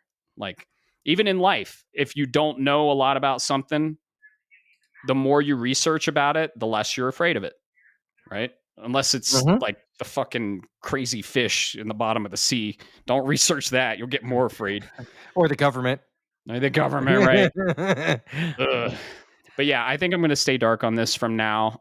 It's like kind of right around the corner. It's in 5 months. It is. I love that. I love that they announced this at Summer Game Fest like 2 or 3 months ago, and they announced it pretty close. So I love that. And maybe it'll get delayed, maybe it won't. Who knows? But yeah, the vertical slice we saw, just they're keeping a lot close to the chest, and I respect that, and I hope they keep doing that because that's going to be in their favor for a horror game. Yes, it will be. Absolutely. Yeah. Yep. I'll let you take this last one because I know it's something you're excited for, man. I have I'm gonna take a quick nap while you go on. Yeah, I have no fucking clue how to pronounce this. Let me see here, but yeah. So Game Science shocked us all and announced a fucking new game. We thought it was going to be DLC for Black Myth Wukong, and we got a whole ass new game. Let me hear this here. Let me hear how it's pronounced. It's I'm gonna take a guess. It's Zongkui. I'm listening. Zhang Kui. All right, so that's close enough. Yeah, you were close. So we thought Game Science was going to come in. They announced that they were making DLC for Black Myth Wukong. Black Myth Wukong follows Journey to the West. I platinumed it. I loved it. It's one of my favorite Soulsborne games, and it's very fun. You'll get there at some point. It's a very hard game, and they announced a whole ass new game, Black Myth Zhang Kui, and this looks cool. It's just kind of like a teaser trailer, but you're going to be definitely a different deity, and it's going to follow a new mythical lore of ancient Chinese mythology. So that's really cool. Might run into the Monkey King. Who knows? You play as the Monkey King in Black Myth Wukong. So, yeah, this looks awesome. And there was it was just kind of like a teaser trailer, and this was their one more thing. So yeah, I'm kind of glad they didn't do DLC for Black Myth because man, that game's fucking hard. And getting back into it, that's my struggle. We have the Liza P DLC still to play, and my struggle is that game is super fucking hard too.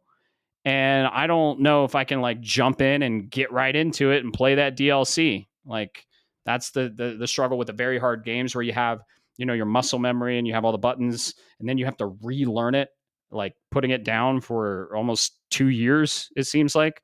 So I don't know when I'm going to get to that DLC, but yeah, Zhang Kui looks really cool.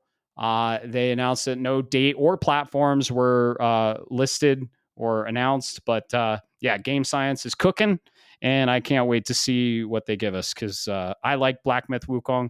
I didn't like it on a level of Game of the Year nomination. I thought either Stellar Blade or Silent Hill 2 deserved that spot. I did not think it was Game of the Year level. It did have some flaws. It certainly did. But nonetheless, it was very fun. I had a great time with it. I played it like twice in a row. So had some awesome cinematics, Unreal Engine 5. So what you played, you liked, but just yeah, I think it's a good game. Yeah. Black Myth Wukong is a good game.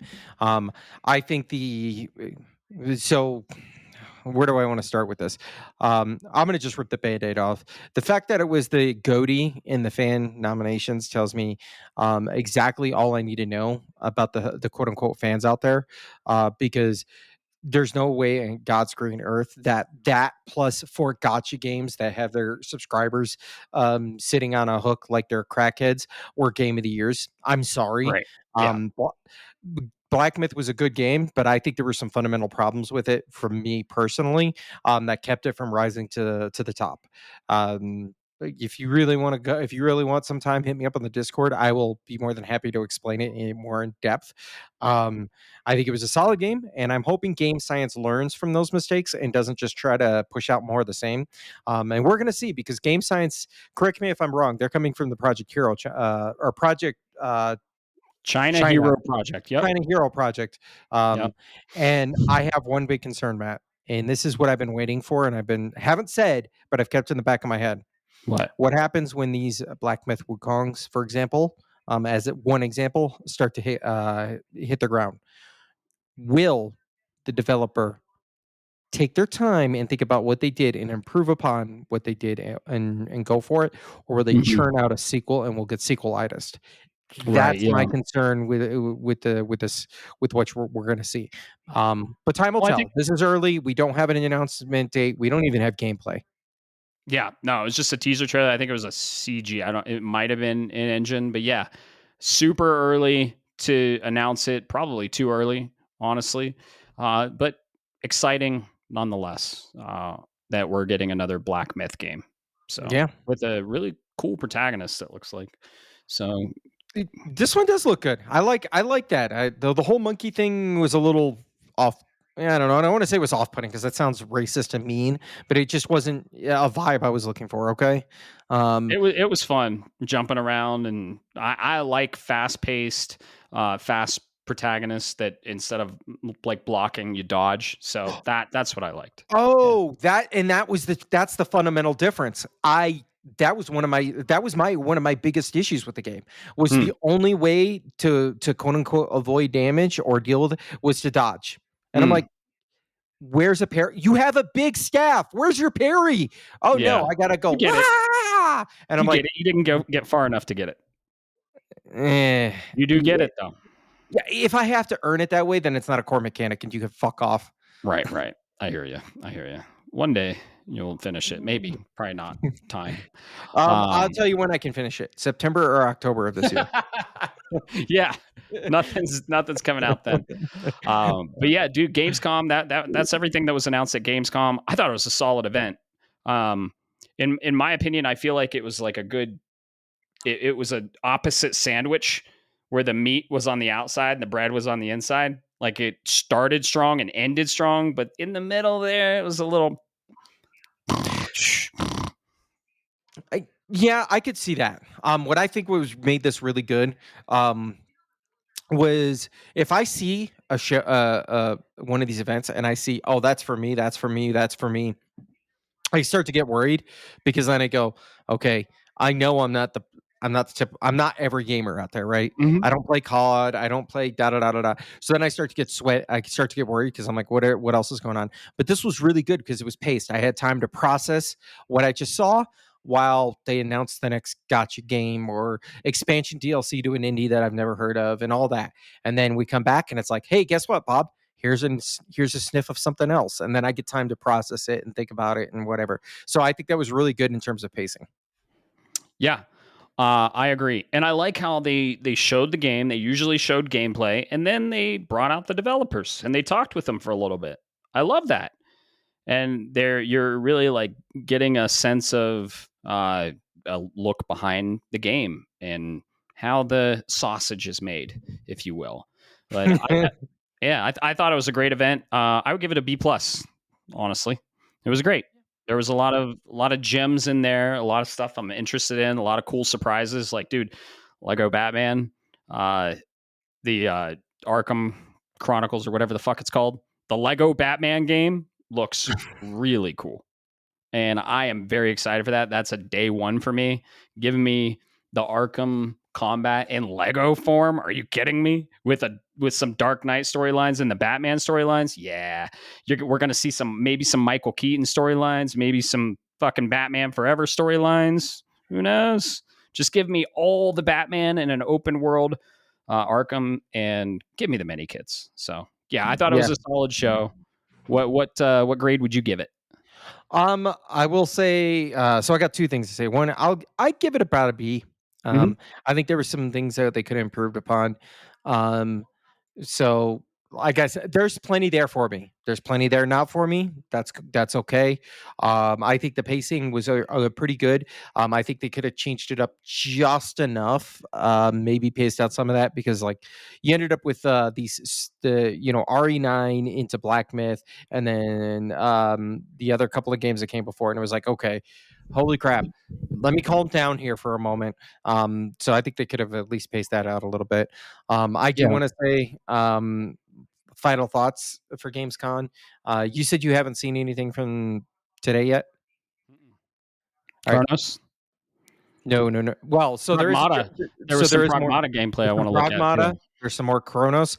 And then there's another one. I highly recommend you go check it out. I dropped it in the Discord for everybody. Okay. It's called Wild Blue. It's Mm. by Chuai Labs. This is the Star Fox game that we never got. Oh, you got my attention there. Does it release in September, October? No, it's to be All right. announced. I'm in. Looking at it, I'm like, I look at this and I'm like, holy shit! There's a Steam page for it. Yeah, Very you can cool. go look it up with trailers and everything, and it is. They basically say they're inspired by Star Fox. Oh hell yeah! They did come out. Definitely go Beautiful. check it out. That was my for those that didn't know. Today was the Future Games with I can't remember her name. I am so sorry. I want to say Rebecca, but I don't remember. She voiced Lady Demascu. Oh yeah. Yep. Um, and the Dimitrescu. the legendary hey, you're pretty good. Oh yeah. David Hayter. Yeah. Nice. Okay. Hosted by them. Yeah, there was so much announced, and there's still stuff to be announced. Gamescom is a multi-day event. We don't have enough time to cover it all, so we'll cover as much as we can, and we'll talk all about it on the Discord, and stuff we didn't cover, we'll throw links on the Discord. And yeah, I thought it was a solid showing overall. Celebration of games, always down for that. And they showed a lot of games, which I appreciate. We went through like 30 or 40. And yeah, I'm always in on these events. Can't wait for let's see, Tokyo Game Show we have coming up, and the Game Awards, of course. So always fun to watch these events, and can't wait for more. So I always love celebrating games and looking at cool new shit or updates on shit I'm excited about. So overall Absolutely. positive in my opinion. So yeah. What do you say we get the hell out of here, Bob? What are you doing this weekend? What are you doing this weekend? Playing video games. Yeah, me too. We gotta get wings sometime this week, maybe Thursday or Friday or something. I don't know. We need to get wings. I'm feeling like I need some wings and beer, maybe. Yeah, you know what? Maybe I got to bring you one of these beer races, anyways. Yeah, you do. Unless I drink the ball, because I'm telling you right now, I'm looking at this and going, I kind of want another. Oh yeah. Yeah, and I'll get the real wings this time. The only reason I didn't get the real wings last time and the basically adult chicken nuggets, we were ripping packs, and I didn't want to get sauce on your wife's cards. That's fair. So, yeah, I respect that. I usually eat real wings though, and not chicken nuggets. But yeah. I remember looking at you going, "This is how you eat your fucking wings," and I just got sauce all over my beard and shit. Yeah. And then I was like, well, I'm ripping packs right now. No, that was fun. We should definitely do it again. I don't know what I'm going to get into this weekend. I might do a little bit of one wheeling. I do want to catch up on games. I really do. I'm one of the people that if I go upstairs and I look outside and it's like sun shining and beautiful, like we have beautiful days in Colorado Springs. Like today it was 85, dry heat, sunny, not a cloud in the sky. I feel guilty if I'm gaming and it's really nice outside. I don't know about you, but I don't usually like being inside when it's super nice out. That's true. Oh Yeah. shit! You're absolutely right. Sorry, I just thought about something. We'll chat about it offline. Okay. I kind of want to bring it up now because I want to see your live reaction for the folks, but we're not recording right now, so Right. we're good. But I want to talk to you about something that got announced that I think you're going to be really excited for. Yeah. Okay. We are recording right now. Okay. All right. So you know a little studio called Heart Machine. Oh yeah. Hyperlight Breaker. Yes, sir. Yeah. We got I got an email. Oh, you fucking asshole! Yeah, With that. we got some more. That's coming. Let's Oh. just go look. We got some Uh, more. We got some more information today. Ooh. Okay. We'll talk more about it, and then we'll probably talk about it on the next episode of news. So yeah. I'm going to try and play some catch up on games and finish Sword of the Sea, dive into Death Stranding, take my time with it, and really try and finish it before Snake Eater comes out. So, yeah, this has been episode 17, the Gamescom episode, and it's been fun. Let's hear your highlights of the show. Anything we missed, put in Discord. If you're not on Discord, shapesofgaming.com. Join our Discord. That's where all the conversation and craziness and fun times happen. But yeah, let's hear from you about Gamescom. If you watched it, what'd you like? So without further ado, I think we're done with this episode. You guys have a great rest of your day. Peace. Silk Song, October 16th. Shapes of Gaming is a podcast shaped around gaming and, most importantly, our community. That's you. It is written, created, and recorded in beautiful Colorado Springs, Colorado by me, Matt Stenson, and my good friend Bob Harriman. If you would like to be part of this amazing community, be sure to like, subscribe, or follow us on all the social media platforms or the podcast app of your choice. Thanks so much for listening, and always remember, keep the conversation going, and most importantly, keep gaming.